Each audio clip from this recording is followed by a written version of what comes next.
Political ਓਵਰਗਰਾਊਂਡ politics ਦੀ ਗੱਲ ਆਉਂਦੀ ਆ ਕਿ ਉੱਥੇ ਸਿੱਖ ਸਟਰਗਲ ਫੇਲ ਹੋਈ ਆ ਤੇ ਜੇ ਉਹ ਹੋਇਆ ਉਹਦੇ ਕੀ ਕਾਰਨ ਰਹੇ ਆ। ਮੈਨੂੰ ਇਹ ਲੱਗਦਾ ਹੈ ਕਿ ਵੀ ਅਸੀਂ ਇਹ ਮਿਸਕੈਲਕੂਲੇਟ ਕੀਤਾ ਹੈ ਕਿ ਵੀ ਅਸੀਂ ਉਹਨਾਂ ਦੇ ਗੋਡੇ ਲਵਾ ਦਿੱਤੇ ਨੇ।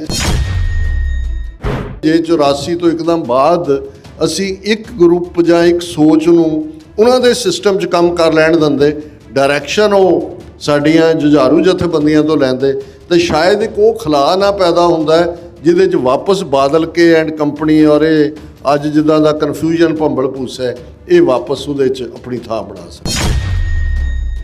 ਮੈਂ ਇਹਦੇ 'ਚ ਦੋਨੋਂ ਥਾਟਸ ਦੇ ਵਿੱਚ ਕਿ ਪਾਤਸ਼ਾਹੀ ਸਾਨੂੰ ਗੁਰੂ ਨੇ ਦਿੱਤੀ ਹੈ ਜਾਂ ਅਸੀਂ ਕਿਸੇ ਤੀਸਰੀ ਧਿਰ ਦੀ ਮਦਦ ਲੈਣੀ ਹੈ, ਮੈਂ ਇਹਦੇ 'ਚ ਕੋਈ ਕੰਟਰਡਿਕਸ਼ਨ ਨਹੀਂ ਦੇਖਦਾ। ਇਹ ਕਿਤੇ ਨਾ ਕਿਤੇ ਆਊਟ ਆਫ ਇਨਸਿਕਿਉਰਿਟੀ ਹੈ, ਆਊਟ ਆਫ ਜੈਲਸੀ ਵੀ ਹੈ। ਇੰਡੀਆ ਇਸ ਟਾਈਮ ਇਹ ਨਜ਼ਰ ਆ ਰਿਹਾ ਕਿ ਕਿਸੇ ਕੜਿੱਕੀ 'ਚ ਫਸ ਰਿਹਾ ਆ ਤੇ ਇਹ ਸੰਭਾਵਨਾਵਾਂ ਵੀ ਬਣ ਸਕਦੀਆਂ ਨੇ ਕਿ ਲਾਹੌਰ ਦਰਬਾਰ ਵਾਂਗ ਇੰਡੀਆ ਵੀ ਕਿਸੇ ਸਮੇਂ ਸਿੱਖਾਂ ਨੂੰ ਨਵਾਬੀ ਦੀ ਪੇਸ਼ਕਸ਼ ਕਰੇ। ਕੀ ਅਪਰੋਚ ਸਿੱਖਾਂ ਨੂੰ ਲੈਣੀ ਚਾਹੀਦੀ ਆ? ਬਹੁਤ ਜਲਦੀ ਇਹ ਵਾਪਰ ਸਕਦਾ ਹੈ ਔਰ ਉਸ ਕਿਸਮ ਦੇ ਜਿਹੜੇ ਜ਼ਰ ਖਰੀਦ ਜਿਹੇ ਲੋਕ ਨੇ ਉਹਨਾਂ ਦੇ ਜਿਹੜੇ ਟਾਊਟ ਕਿਸਮ ਦੇ ਉਹਨਾਂ ਰਾਹੀਂ ਉਹ ਇਸ ਕਿਸਮ ਦਾ ਡਰਾਮਾ ਵੀ ਕਰ ਸਕਦੇ ਨੇ। ਇਸ ਤੋਂ ਸਾਨੂੰ ਬਹੁਤ ਕੌਸ਼ੀਅਸ ਹੋਣ ਦੀ ਲੋੜ ਹੈ। ਜਿਹੜੀ ਲੀਵਰੇਜ ਦਾ ਕੰਮ ਹੈ ਜ਼ਿਆਦਾ ਹੁਣ ਡਾਇਸਪੋਰਾ ਸਿੱਖਾਂ ਦੇ ਉੱਤੇ ਹੈ। ਸਾਨੂੰ ਵੀ ਜਿਹੜਾ ਸਾਡਾ ਪਾਲਿਸੀ ਲਾਈਨ ਹੈ ਡਾਇਸਪੋਰਾ 'ਚ, ਇਸ ਵੇਲੇ ਵੱਡਾ ਰੋਲ ਡਾਇਸਪੋਰਾ ਦਾ ਹੋਏਗਾ। ਪੰਜਾਬ ਹਮੇਸ਼ਾ ਹੀ ਲੜਨ ਲਈ ਤਿਆਰ ਹੈ। ਜੇ ਤੁਸੀਂ ਬਹੁਤ ਛੋਟੇ ਨੁਕਤਿਆਂ ਤੇ ਕਿਸੇ ਨੂੰ ਕ੍ਰਿਟਿਸਿਜ਼ਮ ਦਾ ਸ਼ਿਕਾਰ ਬਣਾਓ, ਹਰ ਕੋਈ ਉਸ ਲੈਵਲ ਤੇ ਨਹੀਂ ਹੈ। ਆਪਣੇ ਘਰਾਂ 'ਚੋਂ ਵੀ ਆਪਣੇ ਬੱਚੇ ਬੱਚੀਆਂ ਨੂੰ ਵੈਲ ਇਕਵਿਪ ਕਰੀਏ ਵਿਦ ਦਾ ਇਨਫੋਰਮੇਸ਼ਨ, ਐਂਡ ਜਥੇਬੰਦਕ ਲੈਵਲ ਤੇ ਕ੍ਰਾਸ ਪਰਪਸ ਦੇ ਉੱਤੇ ਬਿਆਨਬਾਜ਼ੀ ਨਹੀਂ ਹੋਣੀ ਚਾਹੀਦੀ। ਕੁਝ ਚੀਜ਼ਾਂ ਨੇ ਜਿਨ੍ਹਾਂ ਨੂੰ ਅਸੀਂ ਓਵਰਨਾਈਟ ਨਹੀਂ ਬਦਲ ਸਕਦੇ।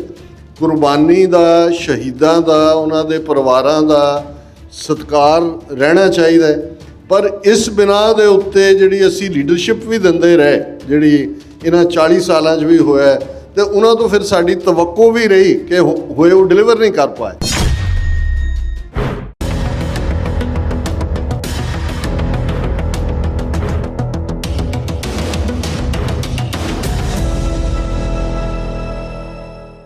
ਪਹਿਲਾ ਸਵਾਲ ਮੇਰਾ ਜਿਹੜਾ ਸਾਰੇ ਇਸ ਟਾਈਮ ਦੀ ਸਿਚੁਏਸ਼ਨ ਨੂੰ ਲੈ ਕੇ ਆ, ਉਹ ਅਸੀਂ ਇਹ ਦੇਖ ਰਹੇ ਹਾਂ ਵੀ ਇਹ ਗੱਲ ਤੈਅ ਆ ਵੀ ਜੀਓ ਪੋਲੀਟੀਕਲ ਸ਼ਿਫਟ ਜਿਹੜਾ ਹੋ ਰਿਹਾ ਉਹ ਇੱਕ ਕਾਰਨ ਬਣ ਸਕਦਾ ਆ ਖਾਲਿਸਤਾਨ ਦੀ ਐਸਟੈਬਲਿਸ਼ਮੈਂਟ ਦਾ।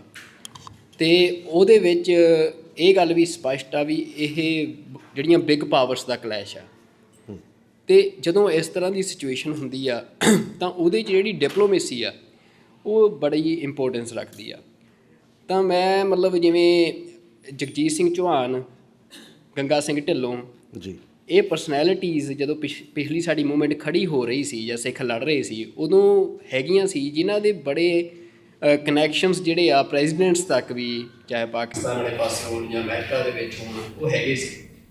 ਪਰ ਅੱਜ ਸਿੱਖ ਡਿਪਲੋਮੇਸੀ ਦੀ ਪੋਜੀਸ਼ਨ ਜਿਹੜੀ ਆ, ਹਾਲਾਂਕਿ ਮੈਂ ਕਹਿੰਦਾ ਬੜੇ ਮਤਲਬ ਕ੍ਰਿਟੀਕ ਵੀ ਆ ਜਾਂ ਕੁਛ ਕਨਫਿਊਜ਼ਨਸ ਵੀ ਆ, ਪਰ ਮੈਂ ਉਸ ਹਿਸਾਬ ਨਾਲ ਇਹ ਜਾਣਨਾ ਚਾਹੁੰਦਾ ਅੱਜ ਸਿੱਖ ਡਿਪਲੋਮੇਸੀ ਦੀ ਪੋਜੀਸ਼ਨ ਕਿੱਥੇ ਆ ਜਾਂ ਤੁਸੀਂ ਕਿੱਥੇ ਦੇਖ ਰਹੇ ਹੋ ਕਿ ਜੇ ਅੱਗੇ ਜਿਹੜੇ ਭਵਿੱਖ ਦੇ ਵਿੱਚ ਨੇੜਲੇ ਭਵਿੱਖ ਕੋਈ ਇਹੋ ਜਿਹੀ ਸਿਚੁਏਸ਼ਨ ਬਣਦੀ ਆ ਕਿ ਇੰਟਰਨੈਸ਼ਨਲ ਇਨਵੋਲਵਮੈਂਟ ਹੋ ਸਕਦੀ ਹੈ ਉਸ ਖਿੱਤੇ 'ਚ, ਤਾਂ ਕੀ ਸਿੱਖ ਉਸ ਪੋਜੀਸ਼ਨ 'ਚ ਹੈਗੇ ਨੇ ਕਿ ਉਹਨਾਂ ਦੇ ਕੋਈ ਇਹੋ ਜਿਹੀਆਂ ਪਰਸਨੈਲਿਟੀਜ਼ ਨੇ ਜਿਨ੍ਹਾਂ ਦੇ ਇਸ ਲੈਵਲ ਦੇ ਕਨੈਕਸ਼ਨਸ ਹੋਣ ਕਿ ਉਹ ਜਿਹੜਾ ਕਿਸੇ ਦਾ ਵੀ ਇੰਟਰਸਟ ਆਪਣੇ ਕੋਰਸ ਦੇ ਨਾਲ ਜੋੜ ਸਕੇ?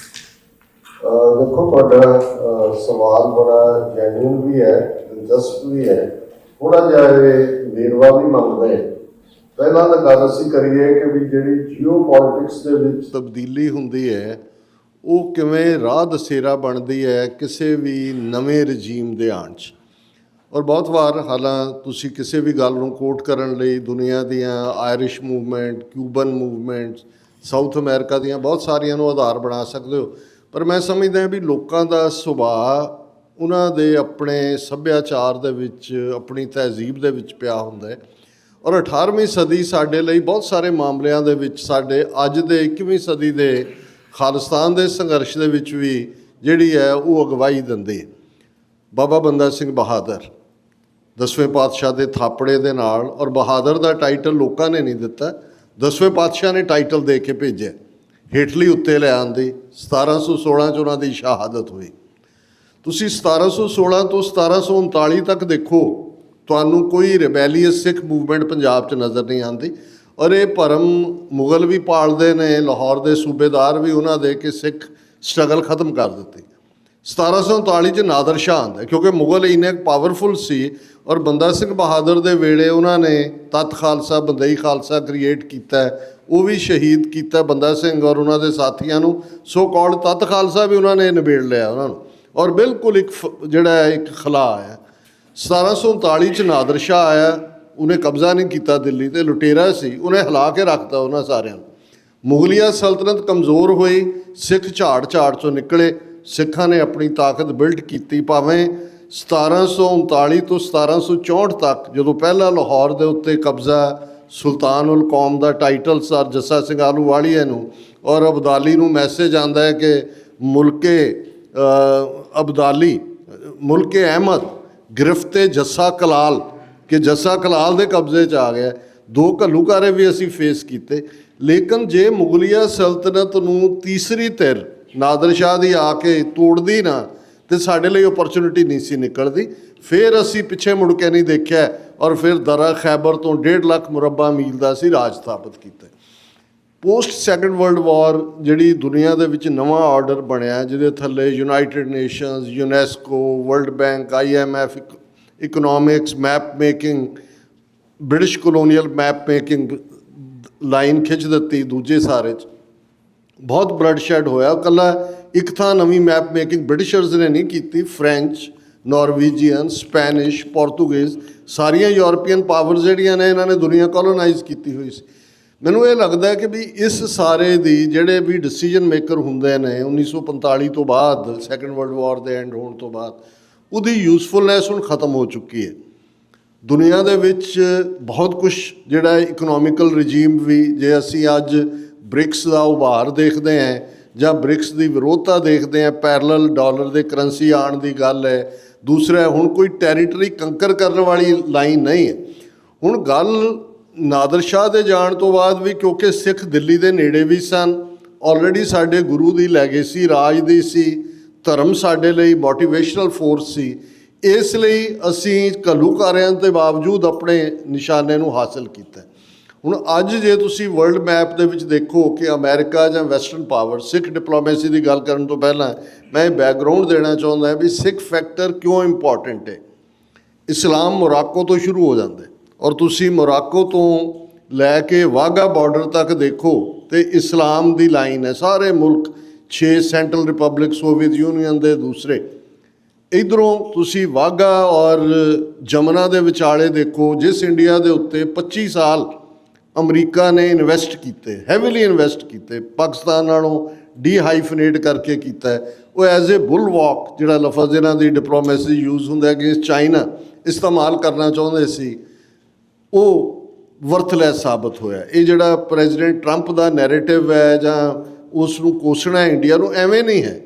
ਇਹ ਜਦੋਂ ਅਸੀਂ ਦੇਖਦੇ ਹਾਂ ਕਿ ਪਾਲਿਸੀ ਮੇਕਿੰਗ ਕਿਵੇਂ ਹੁੰਦੀ ਹੈ, ਜਿਹਦੇ ਲਈ ਲਫ਼ਜ਼ ਅੱਜ ਡੀਪ ਸਟੇਟ ਜਾਂ ਜੋ ਕੋਈ ਵੀ ਇਸਤੇਮਾਲ ਹੋ ਸਕਦਾ। 25 ਸਾਲ ਬਾਅਦ ਉਹਨਾਂ ਨੂੰ ਲੱਗਾ, ਕਿਉਂਕਿ ਪਹਿਲਾਂ ਤਾਂ ਚਾਈਨਾ ਦੇ ਨਾਲ ਜਿਹੜੀ ਗਲਵਾਨ ਵੈਲੀ 'ਚ ਟੱਕਰ ਹੋਈ, ਉਹਦੀ ਯੂਜ਼ਲੈਸਨੈਸ ਆ 4 ਰੋਜ਼ਾ ਪਾਕਿਸਤਾਨ ਇੰਡੀਆ ਕਨਫਲਿਕਟ ਸਾਹਮਣੇ ਆਇਆ। ਫਿਰ ਇਕਨੋਮਿਕਲੀ ਜਿਵੇਂ ਡਬਲ ਕ੍ਰਾਸ ਕੀਤਾ ਅਮਰੀਕਾ ਨੂੰ, ਉਹਨਾਂ ਦਾ ਆਇਲ 32% ਖਰੀਦਿਆ, ਆਪਣੀਆਂ ਲੋੜ ਲਈ ਨਹੀਂ, ਉਹਨੂੰ ਪ੍ਰੋਸੈਸ ਕਰਕੇ ਯੂਰਪ ਦੀ ਮਾਰਕੀਟ 'ਚ ਵੇਚਿਆ। ਜਿਹੜਾ ਅਮਰੀਕਾ $2 ਟ੍ਰਿਲੀਅਨ ਯੂਕਰੇਨ 'ਚ ਪੰਪ ਕਰ ਰਿਹਾ, ਉਹਨੂੰ ਯੂਜ਼ਲੈਸ ਕੀਤਾ। ਹੁਣ ਇਸ ਸਾਰੇ ਦੇ ਵਿੱਚ ਸਿੱਖ ਫੈਕਟਰ, ਜਿਵੇਂ ਮੈਂ ਪਹਿਲਾਂ ਆਪਣੀ ਪ੍ਰੈਜੈਂਟੇਸ਼ਨ 'ਚ ਵੀ ਕਿਹਾ ਕਿ ਐਜ਼ ਏ ਸੌਫਟ ਪਾਵਰ ਵੀ ਅਸੀਂ, ਬਹੁਤ ਵਾਰੀ ਇਹ ਲੱਗਦਾ ਨਹੀਂ ਹੁੰਦਾ ਜੇ ਅੱਜ ਪੰਜਾਬੀ ਗਾਇਕੀ ਦੂਜੇ ਤੀਜੇ ਉਹਨਾਂ ਦਾ ਜੋ ਮਰਜ਼ੀ ਰੋਲ ਹੋਏ, ਅਦਰਵਾਈਜ਼ ਉਹ ਆਪਣੇ ਪੈਸੇ ਲਈ ਨੇ, ਉਹਨੂੰ ਭਾਵੇਂ ਆਰਟ ਕਹਿਣ, ਜੇ ਆਰਟਿਸਟ ਦਾ ਕੋਈ ਧਰਮ ਨਹੀਂ ਹੁੰਦਾ। ਪਰ ਤੁਸੀਂ ਫਾਰਮਰ ਮੂਵਮੈਂਟ ਦਾ ਜ਼ਿਕਰ ਕੀਤਾ, ਇਵੇਂ ਲੱਗਾ ਸਾਰਾ ਪੰਜਾਬ ਇਕੱਠਾ ਹੈ, ਉਹਦੇ 'ਚ ਉਹਨਾਂ ਦਾ ਰੋਲ ਵੀ ਹੈ, ਦੂਜਿਆਂ ਦਾ ਵੀ ਹੈ। ਸੋ ਜਿਹੜਾ ਇੰਡੀਅਨ ਸਟੇਟ ਦਾ ਇਹ ਯਤਨ ਸੀ ਕਿ ਸਿੱਖਾਂ ਨੂੰ ਇਹਨਾਂ ਦੀ ਵਿੱਲ ਤੋੜ ਕੇ ਹਿੰਦੂਤਵਾ ਦੇ ਮੇਨ ਸਟਰੀਮ 'ਚ ਅਸੀਂ ਰਲਾ ਦਈਏ, ਉਹ ਬਿਲਕੁਲ ਫੇਲ ਹੋਇਆ। ਔਰ ਜਿਵੇਂ ਦੀਪ ਸਿੱਧੂ ਦਾ ਜਦੋਂ ਜ਼ਿਕਰ ਹੁੰਦਾ, ਮੈਂ ਸਮਝਦਾ ਵੀ ਬਹੁਤ ਸਾਰੀਆਂ ਗੱਲਾਂ ਜਿਹੜੀਆਂ ਨੇ ਅਸੀਂ ਸ਼ਾਇਦ ਫਿਊਚਰ ਦੇ ਹਿਸਟੋਰੀਅਨ ਉਹਨੂੰ ਇੰਟਰਪ੍ਰੇਟ ਕਰਨਗੇ। ਜਦੋਂ ਇਹ ਨੈਰੇਟਿਵ ਸੀ ਸਿੰਪਲ, ਸਾਡੇ ਵਾਲੇ ਤੇ ਦਿੱਲੀ ਵਾਲੇ, ਲਾਈਨ ਡਰਾ ਹੋ ਗਈ, ਐਨਮੀ ਕੌਣ ਹੈ। ਗੱਲ ਫਸਲਾਂ ਦੀ ਨਹੀਂ, ਗੱਲ ਨਸਲਾਂ ਦੀ ਵੀ ਹੈ। ਸੋ ਉਹ ਨੈਰੇਟਿਵ ਉੱਥੇ ਵੀ ਔਰ ਬਾਹਰ ਵੀ। ਔਰ ਜੇ ਤੁਸੀਂ ਉਸ ਪੀਰੀਅਡ ਦੇ ਵਿੱਚ ਜਸਟਿਨ ਟਰੂਡੋ ਦੀ ਸਟੇਟਮੈਂਟ ਦੇਖੋ, US ਕਾਂਗਰੈਸ਼ਨਲ ਸਿੱਖ ਕਾਕਸ ਦੀ ਸਟੇਟਮੈਂਟ ਦੇਖੋ, UK ਦੇ MPs ਦਾ ਸਰ ਸਾਹਿਬ ਬੈਠੇ ਨੇ, ਮੈਂ ਉਹਨਾਂ ਨੂੰ ਕਿਹਾ ਜੀ ਜਦੋਂ ਸਰ ਦਵਿੰਦਰਪਾਲ ਸਿੰਘ ਸਾਡੇ ਕੋਲ ਪਹਿਲੀ ਵਾਰ ਆਏ, ਸਿੱਖ ਏਜੰਡਾ ਜਿਹਦੀ ਸ਼ੁਰੂਆਤ ਸੀ ਕਿ 10 ਨੁਕਤੇ ਨੇ, ਤੁਸੀਂ ਦੱਸੋ ਕਿਹਦੇ ਨਾਲ ਸਹਿਮਤ ਹੁੰਦੇ ਹੋ। ਹੁਣ ਅੱਜ ਜੇ ਬੇਸ਼ੱਕ ਜੱਗੀ ਜੌਲ ਬਿਹਾਈਂਡ ਬਾਰਸ ਹੈ, ਲੇਕਿਨ ਜਿਸ ਲੈਵਲ ਦੀ ਸਪੋਰਟ ਨਿਕਲਦੀ ਹੈ, ਇਹ ਸਾਡਾ ਜਿਹੜਾ ਸਾਰਾ ਪਾਰਟ ਹੈ ਇਹ ਡਿਪਲੋਮੇਸੀ ਦੇ ਫੀਲਡ 'ਚ ਆਪਣਾ ਕੰਮ ਕਰ ਰਿਹਾ। ਹੁਣ ਜੇ UK ਚੈਰਿਟੀ ਕਮਿਸ਼ਨ ਨੇ 5.5 ਸਾਲ ਬਾਅਦ ਇਹ ਫੈਸਲਾ ਦਿੱਤਾ ਹੈ ਕਿ ਗੁਰਦੁਆਰਿਆਂ 'ਚ ਖਾਲਿਸਤਾਨ ਲਿਖਿਆ ਜਾ ਸਕਦਾ ਹੈ, ਅਸੀਂ ਥਿਓਕ੍ਰੇਸੀ ਦੇ ਵਿੱਚ ਇੰਟਰਫੀਅਰ ਨਹੀਂ ਕਰਦੇ। ਇਹ ਛੋਟੀ ਪਾਵਰ ਨਹੀਂ ਹੈ। ਅਮਰੀਕਾ ਦੇ ਵਿੱਚ 6 ਜੂਨ ਦਾ ਦਿਨ ਅਸੀਂ US ਕਾਂਗਰੈਸ਼ਨਲ ਕਾਕਸ ਨੇ ਸੈਲੀਬ੍ਰੇਟ ਕੀਤਾ। US ਹਾਊਸ ਆਫ ਰਿਪਰੈਜ਼ੈਂਟੇਟਿਵ ਦੇ ਵਿੱਚ ਅਰਦਾਸ ਹੋਈ 6 ਜੂਨ ਨੂੰ, ਔਰ ਤੁਸੀਂ ਵੀ ਕਵਰ ਕੀਤਾ ਉਹ ਸਾਰਿਆਂ ਨੂੰ, ਔਰ ਉਹਦੇ 'ਚ ਸ਼ਹੀਦਾਂ ਨੂੰ ਪ੍ਰਣਾਮ। ਹੁਣ ਕਿੱਥੇ 40 ਸਾਲ ਪਹਿਲਾਂ ਜੋ ਉਹਨਾਂ ਦਾ ਨੈਰੇਟਿਵ ਸੀ ਇੰਡੀਅਨ ਗਵਰਨਮੈਂਟ ਦਾ, ਉਹੀ ਇੱਥੇ ਰਿਪੀਟ ਹੁੰਦਾ ਸੀ। ਔਰ ਜਿਹੜਾ ਬਾਹਰ ਅਸੀਂ ਫੰਕਸ਼ਨ ਕੀਤਾ, 16 ਕਾਂਗਰਸਮੈਨ ਜਿਨ੍ਹਾਂ 'ਚ ਦੋਨਾਂ ਪਾਰਟੀਆਂ ਦੇ ਜਿਹੜੇ ਰਿਪਬਲਿਕਨਸ ਦੇ ਵੀ ਔਰ ਡੈਮੋਕ੍ਰੈਟ ਦੇ ਵੀ, ਉਹਨਾਂ ਨੇ ਆ ਕੇ ਕਿਹਾ ਜੀ ਅਸੀਂ ਸਿੱਖਾਂ ਦੇ ਨਾਲ ਖਲੋਤੇ ਹਨ। ਹੁਣ ਇਹ ਜਿਹੜੀ ਡਿਪਲੋਮੇਸੀ ਦੀ ਦੇਖੋ, ਔਰ ਉਹਦੇ 'ਚ ਜਿਵੇਂ ਡਾਕਟਰ ਜਗਜੀਤ ਸਿੰਘ ਚੌਹਾਨ ਦਾ ਜ਼ਿਕਰ ਹੋਇਆ ਹੈ, ਹਾਲਾਂਕਿ ਕਈਆਂ ਦੇ ਡਿਫਰੈਂਟ ਓਪੀਨੀਅਨ ਹੋਣਗੇ। ਸਰ ਰਣਜੀਤ ਸਿੰਘ ਮਾਨ ਬੈਠੇ ਨੇ, 3-4 ਦਿਨ ਪਹਿਲਾਂ ਹੀ ਇਹਨਾਂ ਨਾਲ ਵੀ ਗੁਫ਼ਤਗੂ ਹੋ ਰਹੀ ਸੀ। ਮੈਂ ਸਮਝਦਾ ਵੀ ਬਹੁਤ ਸਾਰਿਆਂ ਦਾ ਬਹੁਤ ਵੱਡਾ ਰੋਲ ਹੈ। ਕੁਛ ਲੋਕ ਸਮੇਂ ਤੋਂ ਬਹੁਤ ਪਹਿਲਾਂ ਦੀ ਗੱਲ ਕਰਦੇ ਸੀ, ਔਰ ਉਹ ਸ਼ਾਇਦ ਸਾਡੇ ਇੱਕ ਵੱਡੇ ਤਬਕੇ ਨੂੰ, ਉਹਨੂੰ ਤੁਸੀਂ ਲੈਕ ਆਫ ਇੰਟੈਲੈਕਟ ਕਹੋ ਜਾਂ ਕੁਛ ਕਹੋ। ਜੇ ਹੁਣ ਸਰ ਕਪੂਰ ਸਿੰਘ ਦੀ ਗੱਲ ਕਰੀਏ, ਮੈਂ ਤਾਂ ਉਹਨਾਂ ਦੇ ਅਖੀਰਲੇ ਦਿਨਾਂ ਤੱਕ ਉਹਨਾਂ ਨੂੰ ਮਿਲਦਾ ਰਿਹਾ। ਉਹਨਾਂ ਦੀ ਸੁਣਨ ਵਾਲਾ ਕੌਣ ਸੀ? ਔਰ ਉਹਨਾਂ ਨੇ ਖੁਦ ਵੀ ਇਹ ਲਿਖਿਆ ਵੀ ਜਦੋਂ ਮੈਂ 47 'ਚ ਜਾ ਕੇ ਕਹਿਣਾ ਅਕਾਲੀ ਲੀਡਰਸ਼ਿਪ, ਯਾਨੀ ਕਰਤਾਰ ਸਿੰਘ ਪ੍ਰੈਜ਼ੀਡੈਂਟ ਸੀ ਅਕਾਲੀ ਦਲ ਦੇ, ਬਲਦੇਵ ਸਿੰਘ ਨੋਮੀਨੀ ਸੀ, ਮਾਸਟਰ ਤਾਰਾ ਸਿੰਘ ਆਲ ਮਾਈਟੀ ਸੀ ਅਕਾਲੀ ਦਲ ਦਾ, ਕਹਿੰਦੇ ਵੀ ਮੈਂ ਜਦੋਂ ਕਹਿਣਾ ਅੱਗੋਂ ਜਵਾਬ ਮਿਲਣਾ ਹਾ ਹਾ ਹਾ ਹਾ ਹਾ ਹੀ। ਇਹ ਆਰਟ ਪਾਰਟ ਸੀ। ਸੋ ਮੈਂ ਸਮਝਦਾ ਵੀ ਇਸ ਦੌਰ 'ਚ ਹਰ ਇੱਕ ਨੇ, ਜਿਵੇਂ ਤੁਸੀਂ ਗੰਗਾ ਸਿੰਘ ਢਿੱਲੋਂ ਦਾ ਜ਼ਿਕਰ ਕੀਤਾ, ਨਨਕਾਣਾ ਸਾਹਿਬ ਫਾਊਂਡੇਸ਼ਨ ਬਣਾਈ ਉਹਨਾਂ ਨੇ, ਉਹਨਾਂ ਦੀ ਪਰਸਨਲ ਇਕੁਏਸ਼ਨ ਜਨਰਲ ਜ਼ਿਆਉਲ ਹੱਕ ਦੀ ਬੇਗਮ ਨਾਲ ਸੀ। ਪਹਿਲੀ ਵਾਰ ਸੀ ਦਰਵਾਜ਼ੇ ਖੁੱਲ੍ਹਣੇ ਸ਼ੁਰੂ ਹੋਏ, ਉੱਥੇ ਬੁਰਾ ਹਾਲ ਸੀ ਗੁਰਧਾਮਾਂ ਦਾ, ਉੱਥੋਂ ਗੱਡੀਆਂ ਆਉਂਦੀਆਂ ਸੀ, ਕਾਲੇ ਸ਼ੀਸ਼ੇ ਲੱਗੇ ਹੋਏ ਨੇ ਉੱਥੇ। ਉਹ ਵੀ ਸ਼੍ਰੋਮਣੀ ਕਮੇਟੀ ਵਾਲਿਆਂ ਦਾ ਜਥਾ ਚਾਦਰ ਵਿਛਾ ਦਿੰਦਾ ਸੀ, ਜਿਹੜੀ ਵੀ ਚੜਾਵਾ ਆਇਆ ਬੰਨ੍ਹ ਕੇ ਲੈ ਗਏ, ਅਤੇ 4 ਮੌਕਿਆਂ ਦੇ ਉੱਤੇ ਉਹਨਾਂ ਨੇ ਆਉਣਾ। ਸੋ ਇਹ ਸਾਰਾ ਜਿਹੜਾ ਬਦਲਾਅ ਹੈ ਡਿਪਲੋਮੇਸੀ ਦੇ ਲੈਵਲ ਤੋਂ, ਜਿਵੇਂ ਮੈਂ ਇਹ ਸ਼ਾਇਦ ਆਪਣੇ ਪ੍ਰੋਗਰਾਮ 'ਚ ਵੀ ਮੈਂਸ਼ਨ ਕੀਤਾ ਹੈ, ਹਰਦੀਪ ਸਿੰਘ ਨਿੱਜਰ ਦੀ ਸ਼ਹਾਦਤ ਤੋਂ ਬਾਅਦ, ਔਰ ਇੱਕ ਮੈਂ ਪਰਸਨਲ ਵਾਕਿਆ ਵੀ ਕਹਿਣਾ ਚਾਹੁੰਦਾ ਕਿਉਂਕਿ ਬਹੁਤ ਵਾਰ ਹੁੰਦਾ ਹੈ ਕਿ ਕਿਸ ਲੈਵਲ ਦਾ ਇੰਟਰਸਟ ਹੈ ਨਾ। 18 ਜੂਨ 2023 ਨੂੰ ਸ਼ਹਾਦਤ ਹੁੰਦੀ ਹੈ ਭਾਈ ਹਰਦੀਪ ਸਿੰਘ ਨਿੱਜਰ ਦੀ। 22 ਜੂਨ ਨੂੰ ਮੋਦੀ ਦੀ ਵਾਈਟ ਹਾਊਸ ਦੇ ਵਿੱਚ ਮੀਟਿੰਗ ਸੀ ਬਾਈਡਨ ਦੇ ਨਾਲ। ਅਸੀਂ ਪ੍ਰੋਟੈਸਟ ਰੱਖਿਆ ਹੋਇਆ ਸੀ, ਸਾਡੀ ਟੀਮ ਨਿਊਯਾਰਕ ਤੋਂ ਨਾਲ ਸੀ। ਅਸੀਂ ਵਾਪਸ ਜਦੋਂ ਮੁੜ ਰਹੇ ਸੀ ਸ਼ਾਮ ਨੂੰ, ਔਰ ਮੈਨੂੰ ਇੱਕ ਅਨਨੋਨ ਨੰਬਰ ਤੋਂ ਕਾਲ ਆਈ। ਯੂਜਲੀ ਮੈਂ ਨੰਬਰ ਅਨਨੋਨ ਚੁੱਕਦਾ ਨਹੀਂ ਹਾਂ ਕਿਉਂਕਿ ਬਹੁਤ ਸਾਰੀ ਹੇਟ ਕਾਲਸ ਹੁੰਦੀਆਂ ਨੇ। ਉਹਨੇ ਕਿਹਾ ਜੀ ਅਸੀਂ FBI ਦਾ, ਮੈਂ ਡਾਇਰੈਕਟਰ ਇੱਥੋਂ ਦਾ ਬੋਲ ਰਿਹਾ, you are planning to go to Surrey, cancel your visit. ਜਿਹੜੀ ਤੁਹਾਡਾ ਡਿਊਟੀ ਟੂ ਵਾਰ ਨੋਟਿਸ ਇੱਥੇ ਕਹਿੰਦੇ ਨੇ ਉਹ ਹੈ। ਔਰ ਅਗਲੇ 6 ਮਹੀਨੇ ਆਈ ਵਾਜ਼ ਗਰਾਊਂਡਡ। ਉਸ ਪੀਰੀਅਡ 'ਚ ਚਲੋ 1-to-1 ਵੀ ਉਹਨਾਂ ਦੀਆਂ ਟੀਮਾਂ ਨਾਲ ਮੀਟਿੰਗ ਹੋਈ। FBI ਹੈੱਡਕੁਆਟਰ ਨੇ 2 ਸਾਡੇ ਨਾਲ ਬਰੋਡਰ ਮੀਟਿੰਗਸ, ਜਿਹਦੇ 'ਚ ਘੱਟੋ ਘੱਟ 5-6 ਸਿੱਖ ਜਥੇਬੰਦੀਆਂ ਦੇ ਨੁਮਾਇੰਦੇ, ਮੈਂ ਨੇਮ ਨਹੀਂ ਕਰਾਂਗਾ ਕਿਉਂਕਿ ਉਹ ਸਾਰੀਆਂ ਕਲੋਜ਼ ਡੋਰ ਮੀਟਿੰਗ ਸੀ, ਫੋਨ ਵੀ ਉਹਨਾਂ ਨੇ ਰਖਵਾ ਲਏ ਸੀ। ਔਰ ਜਿਹੜੀ ਪਹਿਲੀ ਮੀਟਿੰਗ ਵੀ ਹੋਈ ਉਹਦੇ 'ਚ ਉਹਨਾਂ ਦੇ ਆਲਮੋਸਟ 5 ਡਿਪਾਰਟਮੈਂਟ, ਜਿਹਦੇ 'ਚ ਹੋਮਲੈਂਡ ਸਿਕਿਉਰਿਟੀ ਹੈ, ਸਟੇਟ ਡਿਪਾਰਟਮੈਂਟ ਹੈ, ਵਾਈਟ ਹਾਊਸ ਦੇ ਨੁਮਾਇੰਦੇ ਨੇ, ਔਰ ਇੱਕ ਹਾਰਵਰਡ ਯੂਨੀਵਰਸਿਟੀ ਦੇ ਸਿੱਖ ਪ੍ਰੋਫੈਸਰ ਨੇ 8 ਮਿੰਟ ਦੀ ਵੀਡੀਓ ਬਣਾਈ ਹੋਈ ਸੀ ਜਿਹੜੀ ਸਟਰਗਲ 1849 ਤੋਂ ਹੁਣ ਤੱਕ ਦੀ। ਔਰ ਉਹਨਾਂ ਦੇ ਘੱਟੋ ਘੱਟ 30 ਤੋਂ 35 ਨੁਮਾਇੰਦੇ ਜਿਹੜੇ ਨੇ ਉਹ ਡਿਫਰੈਂਟ ਬੈਠੇ ਸੀ 2 ਘੰਟੇ ਦੀ ਉਸ ਕਲੋਜ਼ ਡੋਰ ਮੀਟਿੰਗ 'ਚ। ਜਿੰਨੀ ਦਿਲਚਸਪੀ ਉਹਨਾਂ ਨੇ ਖਾਲਿਸਤਾਨ ਦੇ ਮੁੱਦੇ 'ਤੇ ਦਿਖਾਈ, ਉਸ ਤੋਂ ਪਹਿਲਾਂ ਵੀ ਅਸੀਂ ਮਿਲਦੇ ਰਹੇ ਸਟੇਟ ਡਿਪਾਰਟਮੈਂਟ ਨੂੰ ਜਾਂ ਉਹਨਾਂ ਦੇ US ਸਰਫ ਨੂੰ, US commission on international human rights. ਪਰ ਪਹਿਲੀ ਵਾਰ ਮੈਨੂੰ ਰੀਅਲਾਈਜ਼ ਹੋਇਆ ਕਿ ਇਹਨਾਂ ਦੇ ਡੀਪ ਸਰਕਲਸ ਦੇ ਵਿੱਚ ਖਾਲਿਸਤਾਨ ਦਾ ਇਸ਼ੂ ਡਿਸਕਸ ਹੋ ਰਿਹਾ। ਸੋ ਮੈਨੂੰ ਇਹ ਲੱਗਦਾ ਹੈ, ਔਰ ਇਹਦੇ 'ਚ ਮੈਂ ਸਮਝਦਾ ਵੀ 6 ਫਾਰ ਜਸਟਿਸ ਜਿਹੜੀ ਖਾਲਿਸਤਾਨ ਰੈਫਰੈਂਡਮ ਦੀ ਮੂਵਮੈਂਟ ਜਿਸ ਦੀ ਸ਼ੁਰੂਆਤ UK ਤੋਂ ਹੋਈ, ਔਰ ਇਹ ਜਿਹੜਾ ਗਲੋਬਲ ਲੈਵਲ ਤੇ ਬੇਸ਼ੱਕ ਇਹ ਨੌਨ ਬਾਈਂਡਿੰਗ ਹੈ, ਇਹਦੇ ਥੱਲੇ ਕੋਈ ਖਾਲਿਸਤਾਨ ਨਹੀਂ ਬਣ ਜਾਣਾ, ਲੇਕਿਨ ਜਿਹੜੀ ਵਿਲ ਆਫ ਦਾ ਸਿੱਖਸ ਹੈ ਕਿ ਬਾਹਰ ਸਿੱਖ ਜਿਹੜੇ ਨੇ ਕੀ ਚਾਹੁੰਦੇ ਨੇ, ਇਹ ਵੀ ਤੁਸੀਂ ਇਹ ਦੇਖੋਗੇ ਕਿ ਹਰ ਪਾਰਟ ਨੂੰ ਨੋਟਿਸ ਕੀਤਾ ਜਾ ਰਿਹਾ। ਸੋ ਮੈਂ ਸਮਝਦਾ ਵੀ ਬੀਤੇ ਦੇ ਲੀਡਰਾਂ ਨੇ, ਡਾਕਟਰ ਗੁਰਮੀਤ ਸਿੰਘ ਔਲਖ, ਉਹਨਾਂ ਦਾ ਬੇਸ਼ੱਕ ਸਾਡੇ ਨਾਲ ਉਹਨਾਂ ਦੀ ਸਹਿਮਤੀ ਨਹੀਂ ਸੀ ਕੁਝ ਮੁੱਦਿਆਂ 'ਤੇ, ਲੇਕਿਨ ਇਹਦੇ 'ਚ ਕੋਈ ਸ਼ੱਕ ਨਹੀਂ ਹੈ ਕਿ ਉਹਨਾਂ ਨੇ individually in the corridors of power Congress ਦੇ ਵਿੱਚ ਦੂਜੇ 'ਚ ਮਿਹਨਤ ਕੀਤੀ। ਔਰ ਅੱਜ ਜੇ ਸਿੱਖ ਕਾਂਗਰੈਸ਼ਨਲ ਕਾਕਸ ਹੈ, 50 ਤੋਂ ਜ਼ਿਆਦਾ ਕਾਂਗਰਸਮੈਨ ਉਸ ਦੇ ਮੈਂਬਰ ਨੇ। ਹਾਲਾਂਕਿ ਉਹ ਕੋਈ ਪੋਲੀਟੀਕਲ ਫੋਰਨ ਪਾਲਿਸੀ ਡਿਸਾਈਡ ਨਹੀਂ ਕਰਦੇ, ਲੇਕਿਨ ਔਰ ਮੈਨੂੰ ਯਾਦ ਹੈ, ਮੈਂ ਜ਼ਰੂਰ ਕਹਿਣਾ ਚਾਹੁੰਦਾ ਕਿ ਜਦੋਂ ਇਹ ਕਾਕਸ ਬਣ ਰਹੀ ਸੀ, ਉਹਦਾ ਇੱਕ ਪ੍ਰੋਸੈਸ ਹੁੰਦਾ, ਲੰਬਾ ਪ੍ਰੋਸੈਸ ਹੁੰਦਾ, ਉਹਨੂੰ ਰੈਕਗਨਾਈਜ਼ ਕਰਨ ਨੂੰ ਤਿਆਰ ਨਹੀਂ ਸੀ ਕਿ ਸਿੱਖ ਤਾਂ ਇੱਕ ਮਜ਼ਹਬ ਹੈ ਔਰ America the politics church and state separate ਨੇ, ਉਹਦੀ ਰਜਿਸਟ੍ਰੇਸ਼ਨ ਨਹੀਂ ਹੁੰਦੀ। ਹਰਪ੍ਰੀਤ ਸਿੰਘ ਸੰਧੂ ਜਿਹੜੇ ਐਲਸ ਬ੍ਰਾਂਟੇ ਕੈਲੀਫੋਰਨੀਆ ਤੋਂ ਕੌਂਸਲਮੈਨ ਵੀ ਰਹੇ, ਉਹ ਮੈਨੂੰ ਕਹਿੰਦੇ ਵੀ ਇਹ ਕਹਿੰਦੇ ਨੇ ਤੁਸੀਂ ਪੰਜਾਬ ਕਰ ਲਓ। ਮੈਂ ਕਿਹਾ ਨਹੀਂ, ਜੇ ਸਿੱਖ ਇਸ਼ੂ ਨਹੀਂ ਹੈ ਤਾਂ ਫਿਰ ਇਹਦੀ ਯੂਜ਼ਫੁਲਨੈਸ ਨਹੀਂ ਹੁੰਦੀ। ਇਵੈਂਚੁਅਲੀ ਅਸੀਂ ਲੱਭ ਲਿਆ ਕਿ ਵੀ ਯਹੂਦੀਆਂ ਦੀ ਇੱਕ ਬਾਡੀ ਰਜਿਸਟਰ ਹੋਈ ਸੀ ਔਰ ਉਹਨਾਂ ਨੇ ਪ੍ਰੂਵ ਕੀਤਾ ਸੀ ਕਿ ਅਸੀਂ ਰਿਲੀਜਨ ਵੀ ਹਾਂ, ਅਸੀਂ ਰੇਸ ਵੀ ਹਾਂ, ਅਸੀਂ ਐਥਨੀਸਿਟੀ ਵੀ ਹਾਂ, ਅਸੀਂ ਪਰ ਮੈਂ ਕਿਹਾ ਜੀ ਇਸ ਕੈਟਾਗਰੀ 'ਚ ਸਿੱਖ ਵੀ ਫਿੱਟ ਹੁੰਦੇ ਨੇ। ਔਰ ਕੁਦਰਤੀ ਸਿੰਗਾਪੁਰ ਦਾ ਇੱਕ ਨੌਜਵਾਨ ਇੱਕ ਕੈਂਪ ਦੇ ਵਿੱਚ ਆਇਆ, ਉਹਨੇ ਕਿਹਾ ਜੀ ਅਸੀਂ ਤਾਂ ਜਿਹੜਾ ਰੇਸ ਦਾ ਖਾਨਾ ਹੈ ਸਾਡੇ ਡਰਾਈਵਿੰਗ ਲਾਇਸੈਂਸ ਦਾ, ਉਹਦੇ 'ਚ ਸਿੱਖ ਲਿਖਿਆ ਹੁੰਦਾ, ਉਹਦੀ ਕਾਪੀ ਵੀ ਲੈ ਲਈ। ਕਟਿੰਗ ਦਾ ਸਟੋਰੀ ਸ਼ਾਰਟ, ਉਹ ਸਿੱਖ ਕਾਕਸ ਰਜਿਸਟਰ ਹੋਈ।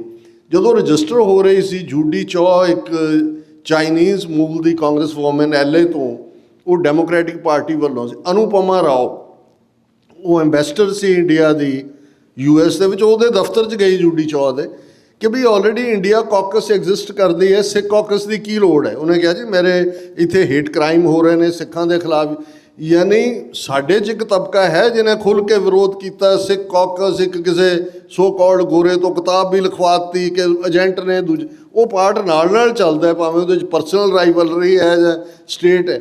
ਲੇਕਿਨ ਇੰਡੀਅਨ ਸਿਸਟਮ ਨੂੰ ਪਤਾ ਸੀ ਕਿ US ਕਾਂਗਰਸ ਦੇ ਵਿੱਚ ਸਿੱਖ ਕਾਕਸ ਲਫ਼ਜ਼ ਦੇ ਨਾਲ ਸਿੱਖ ਆਈਡੈਂਟੀਟੀ ਦੀ ਸੈਪਰੇਸ਼ਨ ਦੀ ਗੱਲ ਜਿਹੜੀ ਹੈ ਮਜ਼ਬੂਤ ਹੁੰਦੀ ਹੈ।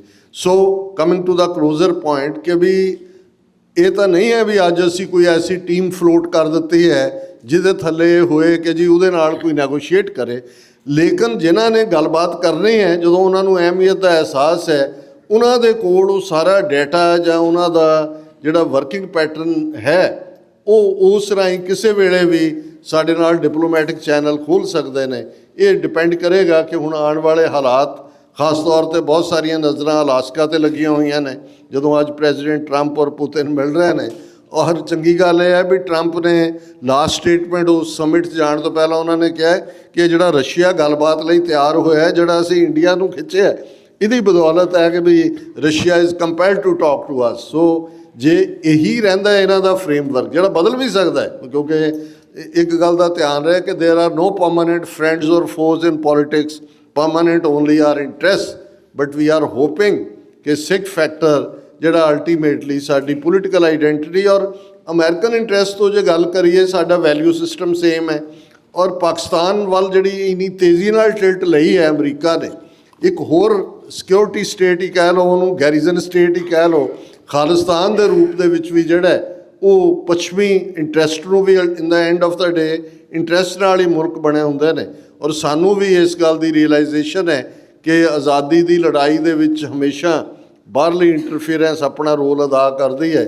ਉਹ ਉਦੋਂ ਨਾਦਰ ਸ਼ਾਹ ਸੀ, ਅੱਜ ਮੋਦੀ ਦੀਆਂ ਜਿਹੜੀਆਂ ਫੇਲਡ ਪਾਲਿਸੀਜ਼ ਨੇ ਉਹਦੀ ਬਦੌਲਤ ਸਾਡੀ ਗੱਲ ਅੱਗੇ ਤੁਰੀ ਹੈ। ਬਿਲਕੁਲ ਡਾਕਟਰ ਸਾਹਿਬ, ਜਿਹੜੀ ਡਿਪਲੋਮੇਸੀ ਤੁਸੀਂ ਗੱਲ ਕੀਤੀ ਕਿ ਤੁਸੀਂ ਇਹ ਦੱਸਿਆ ਕਿ ਸਾਰੀਆਂ ਈਵੈਂਟਸ ਅਨਫੋਲਡ ਹੋ ਰਹੀਆਂ ਨੇ, ਸਾਡੀ ਡਿਪਲੋਮੇਸੀ ਜਿਹੜੀ ਆ ਉਹ ਵਰਕ ਕਰ ਰਹੀ ਆ, ਪਰ ਜਦੋਂ ਅਸੀਂ ਪਿਛਲੀ ਮੂਵਮੈਂਟ ਦੇ ਵਿੱਚ ਮੈਂ ਦੇਖ ਰਿਹਾ ਕਿ ਇੱਕ ਡਾਇਲੋਗ ਬਾਰ-ਬਾਰ ਸੁਣਨ ਨੂੰ ਸਾਨੂੰ ਮਿਲਦਾ ਆ ਕਿ 1984 ਤੋਂ 1995 ਤੱਕ ਹਥਿਆਰਬੰਦ ਸੰਘਰਸ਼ ਦੇ ਰੂਪ ਦੇ ਵਿੱਚ ਸਿੱਖਾਂ ਨੇ ਇੰਡੀਅਨ ਸਟੇਟ ਨੂੰ ਗੋਡਿਆਂ ਭਰ ਕਰ ਲਿਆ ਸੀ।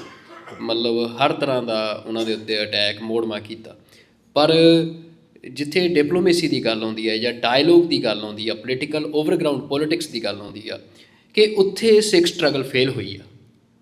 ਤੇ ਮਤਲਬ ਤੁਸੀਂ ਇਹ ਜਿਹੜਾ ਇਹ ਡਾਇਲੋਗ ਆ ਜਾਂ ਜਿਹੜੀ ਇਹ ਗੱਲ ਆ ਉਹਦੇ ਨਾਲ ਤੁਸੀਂ ਕਿੰਨਾ ਕੁ ਤਵੱਕੋ ਰੱਖਦੇ ਹੋ, ਤੇ ਜੇ ਉਹ ਹੋਇਆ ਉਹਦੇ ਕੀ ਕਾਰਨ ਰਹੇ ਆ, ਤੇ ਤਾਂ ਕਿ ਜਿਹੜੀ ਹੁਣ ਡਿਪਲੋਮੇਸੀ ਓਪਨ ਹੋ ਰਹੀ ਆ ਕਿ ਜੇ ਉਹ ਗਲਤੀਆਂ ਸੀ ਤਾਂ ਕਿਹਨਾਂ ਗੱਲਾਂ ਤੋਂ ਬਚਣਾ ਚਾਹੀਦਾ। ਤੇ ਮੈਂ ਥੋੜ੍ਹਾ ਜਿਹਾ, ਮੇਰੇ 2 ਸਵਾਲ ਹੋਰ ਨੇ, ਸਮਾਂ 9 ਵਜੇ ਤੱਕ ਦਾ, ਤੁਸੀਂ ਜ਼ਰੂਰ ਛੋਟ ਦੇਖੋ, ਜਦੋਂ ਮੈਂ ਆਇਰਿਸ਼ ਸਟਰਗਲ ਵੱਲ ਦੇਖਦਾ IRA ਨੇ ਬਹੁਤ ਵੱਡੇ ਕੰਮ ਕੀਤੇ। ਈਵਨ ਜਦੋਂ ਅਸੀਂ ਮਾਊਂਟ ਬੈਟਨ ਦਾ ਜ਼ਿਕਰ ਕਰਦੇ ਹਾਂ ਕਿ ਵੀ ਉਸ ਨੇ ਕਿਵੇਂ ਜੋ ਕੁਛ ਵਾਪਰਿਆ 1 ਸਾਲ ਪਹਿਲਾਂ ਪਾਰਟੀਸ਼ਨ ਕਰ ਦਿੱਤੀ, ਕੋਈ ਜ਼ਿੰਮੇਵਾਰੀ ਨਹੀਂ। ਅਲਟੀਮੇਟਲੀ ਮਾਊਂਟ ਬੈਟਨ ਨੂੰ ਵੀ ਜਦੋਂ ਕਿ ਉਹ ਬਾਹਰ ਕਿਤੇ ਬੋਟਿੰਗ ਵਗੈਰਾ ਕਰ ਰਿਹਾ ਸੀ, ਇੱਕ ਆਇਰਿਸ਼ ਗੁਰਿਲਾ ਨੇ ਹੀ ਮਾਰਿਆ ਸੀ ਉਹਦੀ ਬੁਢਾਪੇ ਦੀ ਉਮਰ ਦੇ ਵਿੱਚ। ਮੈਂ ਇਹ ਬੈਕਗਰਾਊਂਡ ਇਸ ਲਈ ਵੀ ਡਿਸਕਸ ਕਰਨਾ ਚਾਹੁੰਦਾ ਕਿ we in the end of the day Irish ਨੂੰ ਵੀ ਬਹੁਤ ਵਕਤ ਬਾਅਦ ਇਹ ਹੋਇਆ ਹੈ ਵੀ ਬੇਸ਼ੱਕ ਮਿਲੀਟੈਂਸੀ 'ਚ ਅਸੀਂ ਜੋ ਮਰਜ਼ੀ ਹਾਸਿਲ ਕਰੀਏ, ਸਾਨੂੰ ਪੋਲੀਟੀਕਲ ਫਰੰਟ ਖੜਾ ਕਰਨ ਦੀ ਲੋੜ ਹੈ। ਔਰ ਬਾਅਦ 'ਚ ਉਹਨਾਂ ਨੇ ਇੱਕ ਆਪਣੀ ਪੋਲੀਟੀਕਲ ਬਾਡੀ ਸ਼ਿਨ ਫੇਨ ਬਣਾਈ। ਸ਼ਿਨ ਫੇਨ ਨੇ ਇਲੈਕਸ਼ਨਾਂ ਵੀ ਲੜੀਆਂ ਨਾਰਦਰਨ ਆਇਰਲੈਂਡ 'ਚ, ਔਰ ਜਿਹੜਾ ਪ੍ਰੈਜ਼ੀਡੈਂਟ ਕਲਿੰਟਨ ਨੇ ਵਾਈਟ ਹਾਊਸ ਦੇ ਵਿੱਚ ਸਮਝੌਤਾ ਕਰਵਾਇਆ ਜਿਹਦੇ ਥੱਲੇ ਜਿਹੜੀ ਵਾਇਲੈਂਸ ਵੀ ਔਰ ਉਹਨਾਂ ਨੇ ਡਿਸਆਰਮ ਵੀ ਹੋਣਾ ਕਬੂਲ ਕੀਤਾ, ਔਰ ਆਪਣੀ ਉਹ ਸ਼ਿਨ ਫੇਨ ਦੇ ਨਾਲ ਹੀ ਕੀਤਾ। ਔਰ ਗੈਰੀ ਐਡਮਸ ਜਿਹੜਾ ਸਪੋਕਸਪਰਸਨ ਸੀ ਉਹਨਾਂ ਦਾ, ਉਹਨੇ ਨੈਗੋਸ਼ੀਏਟ ਕੀਤਾ। ਤੁਸੀਂ ਗਲਤੀ ਜਾਂ ਗੁਸਤਾਖੀ ਦੀ ਜੇ ਗੱਲ ਕਰਨੀ ਹੋਏ, ਮੈਂ ਸਮਝਦਾ ਵੀ ਇੱਕ ਪਾਰਟ ਜਿਹੜਾ ਖਾਸ ਤੌਰ 'ਤੇ 1992 ਦੇ ਬਾਈਕਾਟ ਨਾਲ ਜੋੜਿਆ ਜਾਂਦਾ ਕਿ ਜੀ ਜੇ ਅਸੀਂ ਬਾਈਕਾਟ ਨਾ ਕਰਦੇ ਤਾਂ ਇਵੇਂ ਹੋ ਜਾਂਦਾ ਉਵੇਂ ਹੋ ਜਾਂਦਾ। ਦੇਖੋ, ਬਹੁਤ ਸਾਰੇ ਭੁੱਲ ਜਾਂਦੇ ਨੇ ਕਿ 1984 ਤੋਂ ਬਾਅਦ ਪਹਿਲੀਆਂ ਇਲੈਕਸ਼ਨਸ 1985 'ਚ ਹੋਈਆਂ, ਰਾਜੀਵ ਲੌਂਗੋਵਾਲ ਅਕੋਰਡ ਤੋਂ ਬਾਅਦ ਉਸ ਦਾ ਬਾਈਕਾਟ ਹੋਇਆ। ਕਿਉਂਕਿ ਇਹ ਗੱਲ ਬੜੀ ਕਲੀਅਰ ਸੀ ਕਿ ਜੂਨ 84 'ਚ ਵੀ ਇੰਡੀਅਨ ਸਟੇਟ ਨਾਲ ਸਾਡਾ ਕੋਈ ਸੰਬੰਧ ਨਹੀਂ ਹੈ, ਔਰ ਅਸੀਂ ਹੁਣ ਇੰਡੀਪੈਂਡੈਂਟ ਸੋਵਰਨ ਨੇਸ਼ਨ ਖਾਲਿਸਤਾਨ, ਅਸੀਂ ਇਹਨਾਂ ਦੇ ਸੰਵਿਧਾਨ ਨੂੰ ਨਹੀਂ ਮੰਨਦੇ।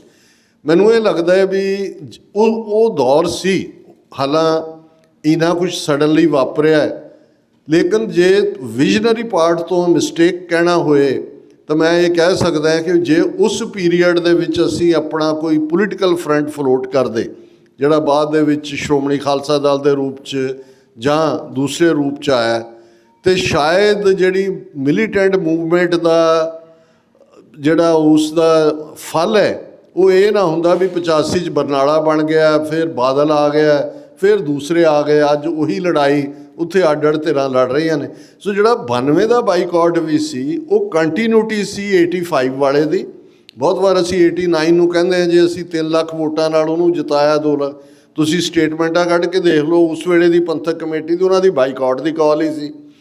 91 ਦੀਆਂ ਚੋਣਾਂ 'ਚ ਵੀ ਬਾਈਕਾਟ ਦੀ ਕਾਲ ਸੀ। ਸੋ ਮੈਨੂੰ ਇਹ ਲੱਗਦਾ ਹੈ ਕਿ ਵੀ ਅਸੀਂ ਇਹ ਮਿਸਕੈਲਕੂਲੇਟ ਕੀਤਾ ਕਿ ਵੀ ਅਸੀਂ ਉਹਨਾਂ ਦੇ ਗੋਡੇ ਲਵਾ ਦਿੱਤੇ ਨੇ। ਸਟੇਟ ਦੇ ਕੋਲ ਬਹੁਤ ਪਾਵਰ ਹੁੰਦੀ ਹੈ, ਜਦੋਂ ਸਟੇਟ ਨੇ ਆਪਣਾ ਪੂਰਾ ਮਾਈਟ ਬਿਲਕੁਲ ਇਨਡਿਸਕ੍ਰਿਮੀਨੇਟਲੀ ਕਿ first tyre, second tyre, third tyre, ਜਿਨ੍ਹਾਂ ਦੇ ਕੋਲ ਪਨਾਹ ਹੈ, ਜਿਹੜੇ ਪਨਾਹ ਵਾਲਿਆਂ ਦੇ ਵੀ ਰਿਸ਼ਤੇਦਾਰ ਨੇ, ਸਭ ਚੁੱਕ ਲਓ, ਮਾਰ ਦਿਓ, ਜੋ ਉਹਨਾਂ ਨੇ 1992 ਤੋਂ 1994 ਤੱਕ ਕੀਤਾ।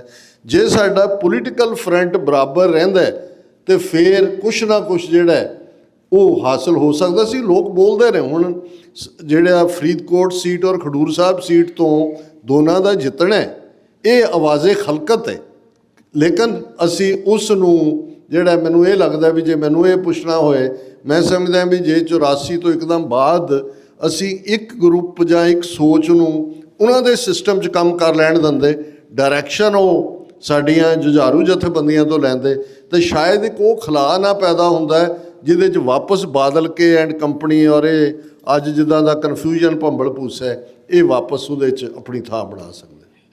ਬੈਲੈਂਸ ਦੀ ਗੱਲ ਡਾਕਟਰ ਸਾਹਿਬ ਤੁਸੀਂ ਕਰ ਰਹੇ ਹੋ ਕਿ ਇੱਕ ਬੈਲੈਂਸ ਰਹਿੰਦਾ, ਮਤਲਬ ਕੋਈ ਇਹੋ ਜਿਹੀ ਔਰਗਨਾਈਜੇਸ਼ਨ ਹੁੰਦੀ। ਅੱਜ ਪ੍ਰੈਜ਼ੈਂਟ ਸਿਨੈਰੀਓ 'ਚ ਵੀ ਮੈਂ ਦੇਖ ਰਿਹਾ, ਡਾਇਸਪੋਰਾ ਦੇ ਉੱਤੇ ਫੋਕਸ ਕਰੀਏ ਤਾਂ ਕੁਛ ਮਸਲੇ ਸਾਡੇ ਸਾਹਮਣੇ ਆ ਜਾਂਦੇ ਆ। ਬੰਦੇ ਕੰਮ ਕਰ ਰਹੇ ਨੇ, ਸਾਰੇ ਜ਼ੋਰ ਲਾ ਰਹੇ ਨੇ, ਪਰ ਇੱਕ ਬੈਲੈਂਸ ਆ, ਇੱਕ ਅਪਰੋਚ ਉਹ ਆ ਜਿਹੜੀ ਇਹ ਗੱਲ ਕਹਿੰਦੀ ਆ ਕਿ ਸਿੱਖਾਂ ਨੇ ਜਿਹੜੀ ਪਾਤਸ਼ਾਹਤ ਸਥਾਪਿਤ ਕਰਨੀ ਆ ਉਹ ਸਿੱਖਾਂ ਨੂੰ ਗੁਰੂ ਨੇ ਦੇਣੀ ਆ।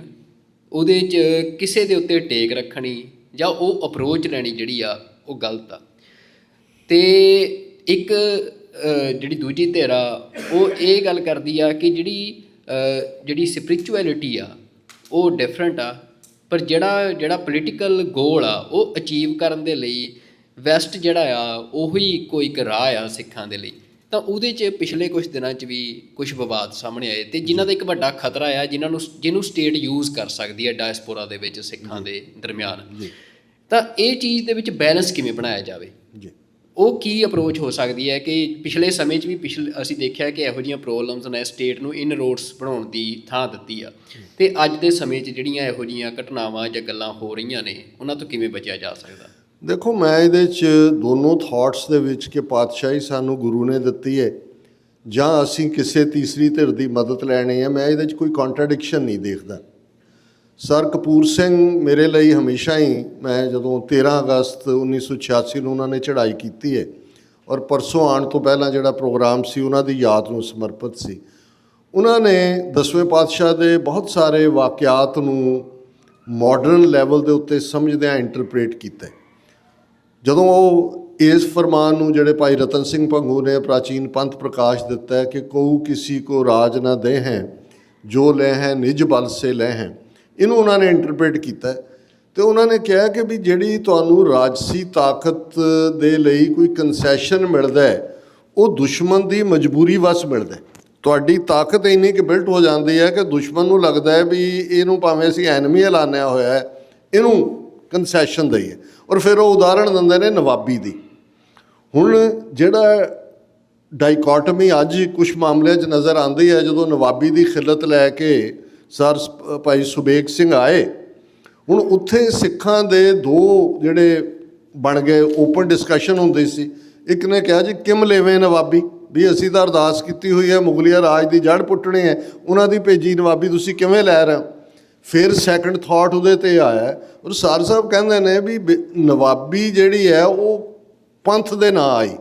ਸੋ ਪਹਿਲਾ ਜਿਹੜਾ ਲਾਹੌਰ ਦਰਬਾਰ ਜਾਂ ਮੁਗਲੀਆ ਹਕੂਮਤ ਦਾ ਨੈਰੇਟਿਵ ਸੀ, ਸਿੱਖਾਂ ਨੂੰ ਲਟੇਰੇ, ਰਾਜਨ, ਬਦਮਾਸ਼, ਜੋ ਵੀ ਉਹਨਾਂ ਦੇ ਲਫ਼ਜ਼ ਉਹਨਾਂ ਦੇ ਤੁਸੀਂ ਰਿਕਾਰਡ 'ਚ ਦੇਖਦੇ ਹੋ, ਉਹ ਪਹਿਲੀ ਵਾਰ ਬਦਲਿਆ ਕਿ ਉਹਨਾਂ ਨੇ ਸਾਨੂੰ ਐਜ਼ ਏ ਸਬ ਨੇਸ਼ਨ ਜਿਹੜਾ ਹੈ ਉਸ ਨੂੰ ਮੰਨ ਲਿਆ ਕਿ ਬਈ ਇਹ ਵਿਦਨ ਸਾਡੇ ਨਵਾਬੀ ਦੇ ਜਿਹੜਾ ਸਾਡੀ ਸੂਬੇਦਾਰੀ ਹੈ ਇਹ ਸਬ ਨੇਸ਼ਨ ਹੈ। ਉਹਨਾਂ ਨੇ ਕਿਹਾ ਵੀ ਇਹ ਪਹਿਲੀ ਵੱਡੀ ਗੱਲ ਸੀ ਔਰ ਸਿੱਖਾਂ ਨੇ ਵੀ ਇਹਨੂੰ ਵਿਚਾਰ ਕਰਕੇ ਓਨ ਕਰ ਲਿਆ ਕਿ ਭਾਈ ਠੀਕ ਹੈ ਸਾਨੂੰ ਰੈਕਗਨੀਸ਼ਨ ਮਿਲੀ। ਫਿਰ ਜੇ ਅਸੀਂ ਦੂਸਰੀਆਂ ਉਦਾਹਰਨਾਂ ਦੇਖੀਏ ਕਿ ਵੀ ਅਸੀਂ ਮਰਾਠਿਆਂ ਦੇ ਨਾਲ 2 ਸਾਲ ਮਰਾਠੇ ਪੰਜਾਬ 'ਚ ਰਹੇ ਆ ਕੇ, ਹੁਣ ਜਦੋਂ ਪਾਣੀਪਤ ਦੀ ਲੜਾਈ ਹੁੰਦੀ ਹੈ ਅਬਦਾਲੀ ਔਰ ਮਰਾਠਿਆਂ ਦੇ ਵਿਚਾਲੇ, ਸਿੱਖ ਬੇਸ਼ੱਕ ਮਰਾਠਿਆਂ ਦੇ ਸਰਦਾਰ ਨੇ ਅਕਾਲ ਦਰਬਾਰ ਸਾਹਿਬ ਦੀ ਮੁੜ ਸਿਰਜਣਾ 'ਚ ਵੀ ਪੈਸੇ ਦਿੱਤੇ ਸੀ, ਦੂਜਾ ਵੀ ਉਹਨੂੰ, ਸਿੱਖ ਨਿਊਟਰਲ ਹੋ ਗਏ। ਉਹਨਾਂ ਨੂੰ ਸੀ ਇਹ ਵੀ ਦੋਨੋਂ ਤਾਕਤਾਂ ਅਫਗਾਨ ਪੰਜਾਬ ਨੂੰ ਆਪਣਾ ਸੂਬਾ ਬਣਾਉਣਾ ਚਾਹੁੰਦੇ ਨੇ, ਮਰਾਠੇ ਆ ਕੇ ਅਜੇ ਆਏ ਮਰਾਠੇ ਜਿਨ੍ਹਾਂ ਵਸਦਿਆਂ ਵੀ ਪੱਟੇ। 2 ਸਾਲ ਪੰਜਾਬ 'ਚ ਹੋ ਰਹੇ, ਰੋਹਤਾਸ ਤੱਕ ਗਏ। ਉਹਨਾਂ ਕਿਹਾ ਇਹਨਾਂ 'ਚੋਂ ਮਰ ਲੈਣ ਦਿਓ, ਇੱਕ ਧਿਰ ਜਾਏਗੀ ਦੂਜੀ ਨਾਲ ਅਸੀਂ ਨਿਬੜ ਲਾਂਗੇ। ਮਰਾਠਿਆਂ ਦਾ ਲੱਕ ਤੋੜਿਆ ਔਰ ਫਿਰ ਸਿੱਖਾਂ ਨੇ ਅਫਗਾਨਾਂ ਦੇ ਨਾਲ ਨਿਬੜੇ। ਸੋ ਮੈਂ ਇਹ ਸਮਝਦਾ ਵੀ ਇਹ ਕੰਟਰਾਡਿਕਸ਼ਨ ਨਹੀਂ ਹੈ। ਨਵਾਬੀ ਲੈ ਕੇ ਵੀ ਸਿੱਖਾਂ ਨੇ ਜਵਾਬ ਇਹ ਹੀ ਦਿੱਤਾ ਸੀ ਵੀ ਅਸੀਂ ਛੱਡਿਆ ਨਹੀਂ ਹੈ ਆਪਣਾ ਦਾਵਾ, ਹਮ ਰਾਖਤ ਪਾਤਸ਼ਾਹੀ ਦਾਵਾ ਜਾਂ ਇਤਕੋ ਜਾਂ ਅਗਲੋ ਪਾਵਾ। ਸੋ ਮੈਨੂੰ ਇਹ ਲੱਗਦਾ ਹੈ ਵੀ ਇਹ ਜਿਹੜਾ ਬਾਹਰ ਜਿਹੜਾ ਵਿਵਾਦ ਦੀ ਤੁਸੀਂ ਗੱਲ ਕੀਤੀ ਹੈ, ਇਹ ਕਿਤੇ ਨਾ ਕਿਤੇ ਆਊਟ ਆਫ ਇਨਸਿਕਿਉਰਿਟੀ ਹੈ, ਆਊਟ ਆਫ ਜੈਲਸੀ ਵੀ ਹੈ। ਮੈਂ ਸਮਝਦਾ ਹਾਂ ਵੀ ਜਿਹੜੇ ਮੀਰੀ ਪੀਰੀ ਦੇ ਕਾਨਸੈਪਟ ਨਾਲ ਜੁੜੇ ਹੋਏ ਨੇ ਉਹਨਾਂ ਨੂੰ ਇਸ ਗੱਲ ਦੀ ਚੰਗੀ ਤਰ੍ਹਾਂ ਸਮਝ ਹੈ ਕਿ ਮੀਰੀ ਤੱਕ ਪਹੁੰਚਣ ਦੇ ਲਈ ਤੁਹਾਨੂੰ ਸਮਝੌਤੇ ਵੀ ਕਰਨੇ ਪੈਣੇ ਨੇ, ਕਈ ਵਾਰ ਇੱਕ ਸਟੈਪ ਬੈਕ ਪੋਜੀਸ਼ਨ ਵੀ ਲੈਣੀ। ਜੇ ਉਹ ਅਸੀਂ ਫਲੈਕਸੀਬਿਲਿਟੀ ਨਹੀਂ ਦਿਆਂਗੇ ਤਾਂ ਫਿਰ ਜਿਵੇਂ ਤੁਸੀਂ ਜੁਝਾਰੂ ਲਹਿਰ 10 ਸਾਲ ਦੀ ਤੋਂ ਬਾਅਦ ਇੱਕਦਮ ਗੈਪ ਆਇਆ। ਸੋ ਇਹ ਡਾਇਸਪੋਰਾ ਸਿੱਖਾਂ ਨੂੰ ਵੀ ਸਮਝਣਾ ਹੋਏਗਾ। ਔਰ ਅੱਜ ਵੀ ਮੈਂ ਆਪਣੀ ਪ੍ਰੈਜੈਂਟੇਸ਼ਨ 'ਚ ਕਿਹਾ ਸੀ ਕਿ ਕੁਛ ਇਸ਼ੂ ਨੇ ਜਿਨ੍ਹਾਂ ਦੇ ਉੱਤੇ ਸਾਨੂੰ ਦੇਖਣਾ ਹੋਏਗਾ ਕਿ ਸਾਡੇ ਵੱਡੇ ਇੰਟਰਸਟ ਕੀ ਨੇ। ਠੀਕ ਹੈ ਡਾਕਟਰ ਸਾਹਿਬ, ਤੁਸੀਂ ਗੱਲ ਕੀਤੀ ਕਿ ਤੁਹਾਨੂੰ ਸਿਚੁਏਸ਼ਨਸ ਜਿਹੜੀਆਂ ਨੇ ਜਿਹੜੀ ਮੀਰੀ ਆ ਉਹਦੇ ਲਈ ਤੁਹਾਨੂੰ ਇੱਕ ਅਪਰੋਚ ਲੈਣੀ ਪੈਂਦੀ ਹੈ ਕਿ ਕੀ ਕੰਸੈਸ਼ਨਸ ਮਿਲ ਸਕਦੀਆਂ ਨੇ, ਕੀ ਅਪਰੋਚ ਤੁਸੀਂ ਲੈਣੀ ਆ। ਮੈਂ ਸਵਾਲ ਤੁਹਾਨੂੰ ਪੁੱਛਣਾ ਚਾਹੁੰਦਾ ਕਿ ਇੰਡੀਆ ਇਸ ਟਾਈਮ ਇਹ ਨਜ਼ਰ ਆ ਰਿਹਾ ਕਿ ਕਿਸੇ ਕੜਿੱਕੀ 'ਚ ਫਸ ਰਿਹਾ ਆ, ਅਤੇ ਇਹ ਸੰਭਾਵਨਾਵਾਂ ਵੀ ਬਣ ਸਕਦੀਆਂ ਨੇ ਕਿ ਲਾਹੌਰ ਦਰਬਾਰ ਵਾਂਗ ਇੰਡੀਆ ਵੀ ਕਿਸੇ ਸਮੇਂ ਸਿੱਖਾਂ ਨੂੰ ਨਵਾਬੀ ਦੀ ਪੇਸ਼ਕਸ਼ ਕਰੇ। ਜੀ ਐਗਜ਼ੈਕਟਲੀ। ਅਤੇ ਸਿੱਖ ਇੱਕ ਪਾਸੇ ਪਾਕਿਸਤਾਨ ਉਹ ਵੀ ਸੋਵਰਨ ਸਟੇਟ ਆ, ਇੱਕ ਪਾਸੇ ਇੰਡੀਆ ਉਹ ਹਿੰਦੂ ਸਟੇਟ ਮੁਸਲਿਮ ਸਟੇਟ, ਉਹਦੇ ਵਿਚਾਲੇ ਸਿੱਖ ਬੈਠੇ ਆ। ਅਤੇ ਜੇ ਇਹੋ ਜਿਹੀ ਸੰਭਾਵਨਾ ਬਣਦੀ ਆ ਇਸ ਟਾਈਮ ਸਿਨੈਰੀਓ 'ਚ, ਜਦੋਂ ਸਿੱਖ 1984 ਤੋਂ ਬਾਅਦ ਅੱਜ ਤੱਕ ਖਾਲਿਸਤਾਨ ਦਾ ਇੰਨਾ ਸੰਘਰਸ਼ ਲੜ ਆਏ ਆ, ਤੇ ਕੀ ਅਪਰੋਚ ਸਿੱਖਾਂ ਨੂੰ ਲੈਣੀ ਚਾਹੀਦੀ ਆ? ਮਤਲਬ ਇਹ ਮੈਂ ਤੁਹਾਨੂੰ ਸਵਾਲ ਤਾਂ ਕੀਤਾ ਅਮਰੀਕਾ ਦੇ ਦੀ ਸ਼ਮੂਲੀਅਤ ਨੂੰ ਲੈ ਕੇ, ਜਾਂ ਅਮਰੀਕਾ ਸਿੱਖਾਂ ਰਾਜ ਦੇ ਵੱਧ, ਪਰ ਜੇ ਇੰਡੀਆ ਵੀ ਆਫਰ ਕਰਦਾ ਆ ਸਿੱਖਾਂ ਨੂੰ, ਤਾਂ ਕੀ ਸਿੱਖ ਜਿਹੜਾ ਆ ਡਾਇਸਪੋਰਾ ਸਿੱਖ ਉਹ ਵੀ ਇਸ ਗੱਲ ਲਈ ਤਿਆਰ ਹੋਣਗੇ ਕਿ ਕੋਈ ਗੱਲਬਾਤ ਜਿਹੜੀ ਆ ਜਾਂ ਚੈਨਲ ਆ ਜਿਹੜੇ ਉਹ ਖੋਲ੍ਹੇ ਜਾ ਸਕਦੇ ਆ, ਅਤੇ ਉਹਨਾਂ ਦੀਆਂ ਕੀ ਲਾਈਨਸ ਜਾਂ ਲਿਮੀਟੇਸ਼ਨਸ ਕੀ ਹੋਣੀਆਂ ਚਾਹੀਦੀਆਂ? ਦੇਖੋ, ਸਾਡੇ ਸਾਹਮਣੇ ਜੰਮੂ ਕਸ਼ਮੀਰ ਦੀ ਉਦਾਹਰਣ ਹੈ। ਜੇ ਤੁਸੀਂ ਅਕਾਲੀ ਦਲ ਜਦੋਂ ਦੋ ਟੁੱਟੇ, ਸੰਤ ਫਤਿਹ ਸਿੰਘ, ਮਾਸਟਰ ਤਾਰਾ ਸਿੰਘ ਦਾ ਸਿੱਖ ਹੋਮਲੈਂਡ ਦਾ ਮਤਾ ਨਲਵਾ ਕਾਨਫਰੰਸ ਲੁਧਿਆਣੇ 'ਚ ਹੋਈ, ਉਹਦੇ 'ਚ ਸਰ ਕਪੂਰ ਸਿੰਘ ਦਾ ਲਿਖਿਆ ਜਸਟਿਸ ਗੁਰਨਾਮ ਸਿੰਘ ਨੇ ਪੇਸ਼ ਕੀਤਾ ਸੀ। ਔਰ ਉਹਦੇ 'ਚ ਇੱਕ ਮੰਗ ਕਈ ਵਾਰ ਇਹ ਅਕਾਲੀ ਲੀਡਰਸ਼ਿਪ ਵੀ ਕਰਦੀ ਸੀ ਕਿ ਪੰਜਾਬ ਨੂੰ ਆਰਟੀਕਲ 370 ਦਿੱਤਾ ਜਾਏ, ਨਹੀਂ ਜਾਂ ਸਾਡਾ ਸਟੇਟਸ 370 ਵਾਂਗ ਹੋਏ, ਕਿਉਂਕਿ ਜੰਮੂ ਕਸ਼ਮੀਰ ਦਾ ਝੰਡਾ ਵੀ ਅੱਡ ਸੀ 370 ਦੇ ਥੱਲੇ।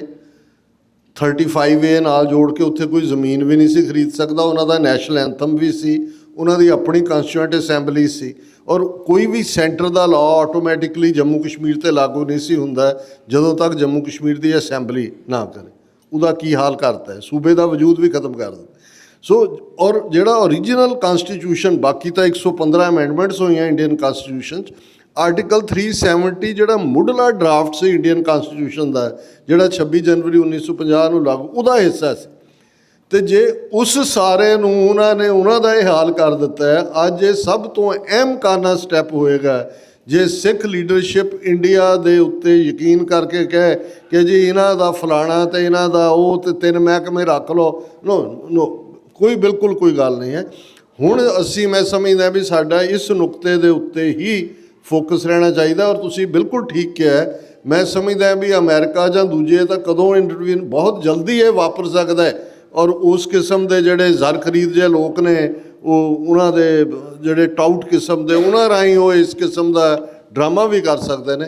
ਇਸ ਤੋਂ ਸਾਨੂੰ ਬਹੁਤ ਕੌਸ਼ੀਅਸ ਹੋਣ ਦੀ ਲੋੜ ਹੈ, ਔਰ ਕਿਸੇ ਲੈਵਲ ਦੇ ਉੱਤੇ ਵੀ ਉਹਨਾਂ ਦੇ ਨਾਲ ਕੋਈ ਸਾਡੀ ਗੱਲਬਾਤ ਜਾਂ ਕੋਈ ਇਤਬਾਰ ਕਰਨ ਦੀ ਕੋਈ ਗੱਲ ਨਹੀਂ। ਬਿਲਕੁਲ। ਆਖਰੀ ਸਵਾਲ ਆ ਮੇਰਾ ਡਾਕਟਰ ਸਾਹਿਬ, ਸਿੱਖ ਲੈਵਰੇਜ ਦੀ ਗੱਲ ਹੁੰਦੀ ਆ ਕਿ ਜਦੋਂ ਤੁਸੀਂ ਨੈਗੋਸ਼ੀਏਸ਼ਨ ਟੇਬਲ 'ਤੇ ਜਾਂਦੇ ਹੋ ਤਾਂ ਉੱਥੇ ਗੱਲ ਲੈਵਰੇਜ 'ਤੇ ਆ ਜਾਂਦੀ ਆ ਕਿ ਕਿਹੜੀ ਧਿਰ ਦੇ ਕੋਲ ਕਿਸ ਗੱਲ ਦੇ ਵਿੱਚ ਲੈਵਰੇਜ ਆ, ਉਹਦੀ ਜ਼ਿਆਦਾ ਗੱਲ ਮੰਨੀ ਜਾਂਦੀ ਆ।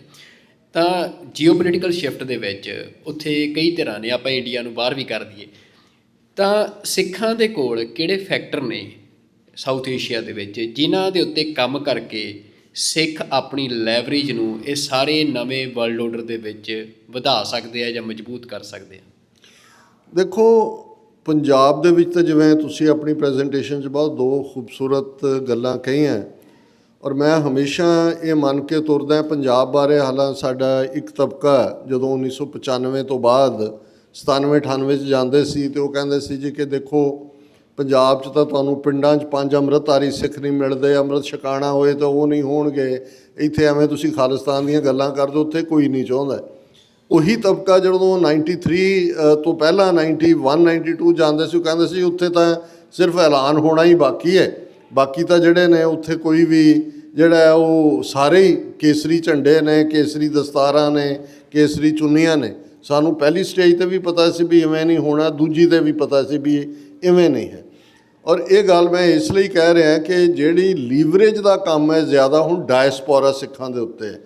ਪੰਜਾਬ ਦੀ ਧਰਤੀ 'ਤੇ ਸਤਿਗੁਰਾਂ ਦੀ ਇੰਨੀ ਕੁ ਕਮਾਈ ਹੈ, ਸ਼ਹੀਦ ਸਿੰਘਾਂ ਸਿੰਘਣੀਆਂ ਦਾ ਡੁੱਲਿਆ ਖੂਨ ਹੈ, ਉਹ ਆਲਵੇਜ਼ ਰੈਡੀ ਨੇ। ਔਰ ਇਸ ਦੇ ਉੱਤੇ ਸਰ ਕਪੂਰ ਸਿੰਘ ਹੋਰਾਂ ਦੀ ਮੈਂ ਕੋਟ ਇੱਕ ਦੇਣੀ ਚਾਹਾਂਗਾ।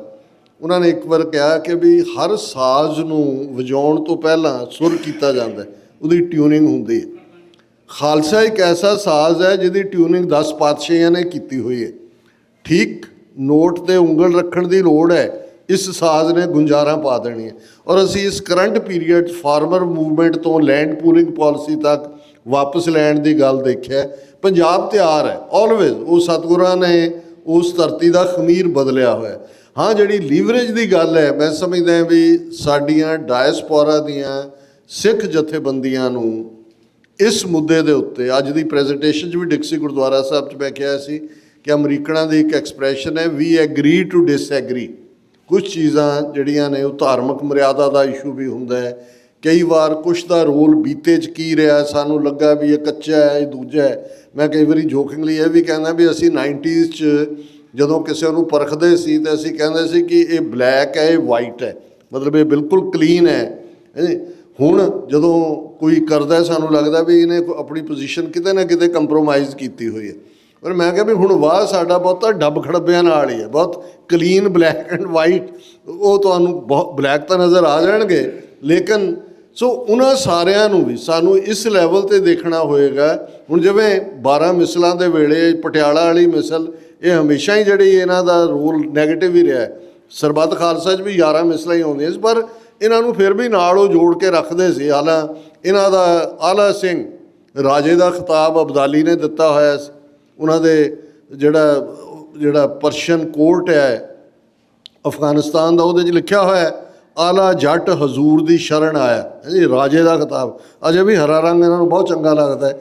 ਔਰ ਇਹ 1930 ਤੱਕ ਜਦੋਂ ਇਹਨਾਂ ਦੀ ਕੋਰੋਨੇਸ਼ਨ ਹੁੰਦੀ ਸੀ ਕਿਸੇ ਦੀ ਵੀ, ਜਿਵੇਂ ਭੁਪਿੰਦਰ ਸਿੰਘ ਤੋਂ ਬਾਅਦ ਯਾਦਵਿੰਦਰ ਸਿੰਘ ਦੀ ਹੋਈ, ਤੇ ਇਹ ਸਿੱਕਾ ਜਿਹਦੇ ਤੇ ਅਬਦਾਲੀ ਦੀ ਫੋਟੋ ਹੈ ਇਹਨਾਂ ਦੇ ਕੋਇਨ ਹੁੰਦਾ ਸੀ ਇਹਨਾਂ ਦੇ।